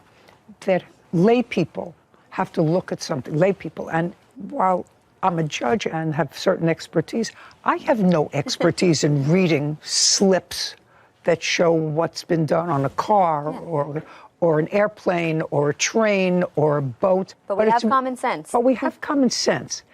And your brakes are not part of an engine. Yeah. You know, you have an engine job, and then you have a brake job, and you have a... I saw where you were going. different kind. And, you know, if you have an accident that impacts on the right driver's door, if you put in a new wheel casing in the left rear door, well, that has nothing to do with an accident. Probably just an oversight. He did state that those two items were not part of, you know. He did. He did at the end. But it just feels a little uneasy when they try and slip those things in there, that just common sense doesn't ring true, that it comes from the Yeah, you know, front, back, you know, the head of a horse, the tail of a horse, it doesn't fit in. And there's really no difference between not having insurance when you're driving a car and not having insurance as a flight instructor. Yeah, that's pretty serious. I would think there would be a more rigorous check on that before you get behind an aircraft, the wheel of an aircraft. Absolutely. You would think that there would be. Yeah. There's a flaw in the system someplace. Okay, I'm glad nobody was hurt. Hello friends, welcome back to my channel. কেমন আছো তোমরা সবাই? আশা করি সবাই খুব ভালো আছো, আর আমিও খুব ভালো আছি। তো তোমরা অনেকেই জানতে চেয়েছো আমার ব্রণ দূর করার জন্য যে স্কিন কেয়ার রুটিনটা ফলো করেছি, যে প্রোডাক্টগুলো ইউজ করেছি, সেই রুটিনটা আজকে আমি তোমাদের সঙ্গে শেয়ার করব। তো দেখো যে 3টা প্রোডাক্ট আমি হাতে নিয়ে বসে পড়েছি, দাঁড়িয়ে পড়েছি ভিডিওতে। তো এই 3টা প্রোডাক্ট দিয়ে বেসিক্যালি হচ্ছে আমি আমার ব্রণ দূর করার জন্য স্কিন কেয়ারটি করেছিলাম। তো এখন আলহামদুলিল্লাহ আমার মুখের ব্রণগুলো চলে গেছে, তোমরা দেখেই পাচ্ছ। তো যাই হোক, প্রথম হচ্ছে আমি সকালে এই ফেস ওয়াশটা ইউজ করতাম, যেটার নাম হচ্ছে সিরাবি অ্যাকনে কন্ট্রোল ক্লিনজার, যেটাতে রয়েছে 2% স্যালিসাইলিক অ্যাসিড অ্যাকনে ট্রিটমেন্ট। এটাতে আরও ভালো ভালো কিছু ইনগ্রিডিয়েন্ট রয়েছে, যেটা কিনা আমাদের ব্রণের উপরে ট্রিটমেন্ট করতে সাহায্য করে। তো এটা হচ্ছে প্রথমে সকালে মুখটা ধুয়ে নেবে, এরপরে হচ্ছে এই ময়শ্চারাইজারটা ইউজ করেছি। তো এই ময়শ্চারাইজারটার নাম হচ্ছে কি সিরাবি ডেইলি ময়শ্চারাইজিং লোশন, যেটা হচ্ছে তোমার স্কিনকে খুব ভালো মতো ময়শ্চারাইজ করবে এবং কি স্কিনের পোর্সগুলোকে বন্ধ করবে না, এবং কি ব্রণের উপর লাগালেও কোনো সমস্যা হবে না। এটা হচ্ছে দিনের স্কিন কেয়ার গেল। এবার হচ্ছে রাতের স্কিন কেয়ারটা শেয়ার করি। তো রাতের স্কিন কেয়ারে আবারও সেম ভাবে ফেস ওয়াশটা দিয়ে মুখটাকে ধুয়ে নিয়েছি খুব ভালো মতো। এরপরে হচ্ছে এই সিরামটা ইউজ করছি, যেটার নাম হচ্ছে সিরাবি রেটিনল সিরাম, সিরাবি রিসার্ফিন রেটিনল সিরাম, যেটাতে হচ্ছে রেটিনল রয়েছে। তো রেটিনলটা কিন্তু খুবই অল্প পরিমাণে রয়েছে। তোমরা জানো যে রেটিনল কিন্তু একটা মানে পাওয়ারফুল হচ্ছে অ্যাসিডের মতো। তো যেটা হচ্ছে তোমার সব ধরনের স্কিনে কিন্তু শ্যুট করে না, তবে হচ্ছে কম পরিমাণে দিতে দিতে কিন্তু আস্তে আস্তে স্কিনের মধ্যে শ্যুট করে। তো এটা কিন্তু তারা ওইভাবে তৈরি করেছে যাতে করে নতুন অবস্থায়ও তারা ইউজ করতে পারে। আর রেটিনলটা ইউজ করার ফলে কিন্তু স্কিনের পিম্পলটা কিন্তু চিরতরে চলে যায়, মানে কখনো আর হওয়ার সম্ভাবনা থাকে না, এবং কিন্তু দাগটা দূর করতে সাহায্য করে। ওই কারণে বেসিক্যালি আমি রেটিনলে শিফট করি। আর রেটিনলে ইউজ করার পরে প্রথম 2-3 দিন একটু হচ্ছে পার্সিংয়ের সমস্যা হয়েছিল, মানে ভিতরে যে পিম্পলগুলো ছিল সেগুলো বেরিয়ে গেছে বেসিক্যালি। এরপরে আস্তে আস্তে আস্তে আস্তে কমতে শুরু করেছে এবং দাগটাও কিন্তু অনেকটা কমিয়ে দিয়েছে এই রেটিনল সিরামটা। এরপরে হচ্ছে সিরামটা অল্প পরিমাণে পুরো মুখে লাগিয়ে নেবে, দেন হচ্ছে আবার ময়শ্চারাইজার লাগিয়ে নেবে, তাহলে কিন্তু স্কিন কেয়ারটি কমপ্লিট। তো আশা করছি তোমাদেরকে বোঝাতে পেরেছি। ভিডিওটি ভালো লাগলে অবশ্যই লাইক করবে, চ্যানেলটা অবশ্যই সাবস্ক্রাইব করবে। So tata, bye bye.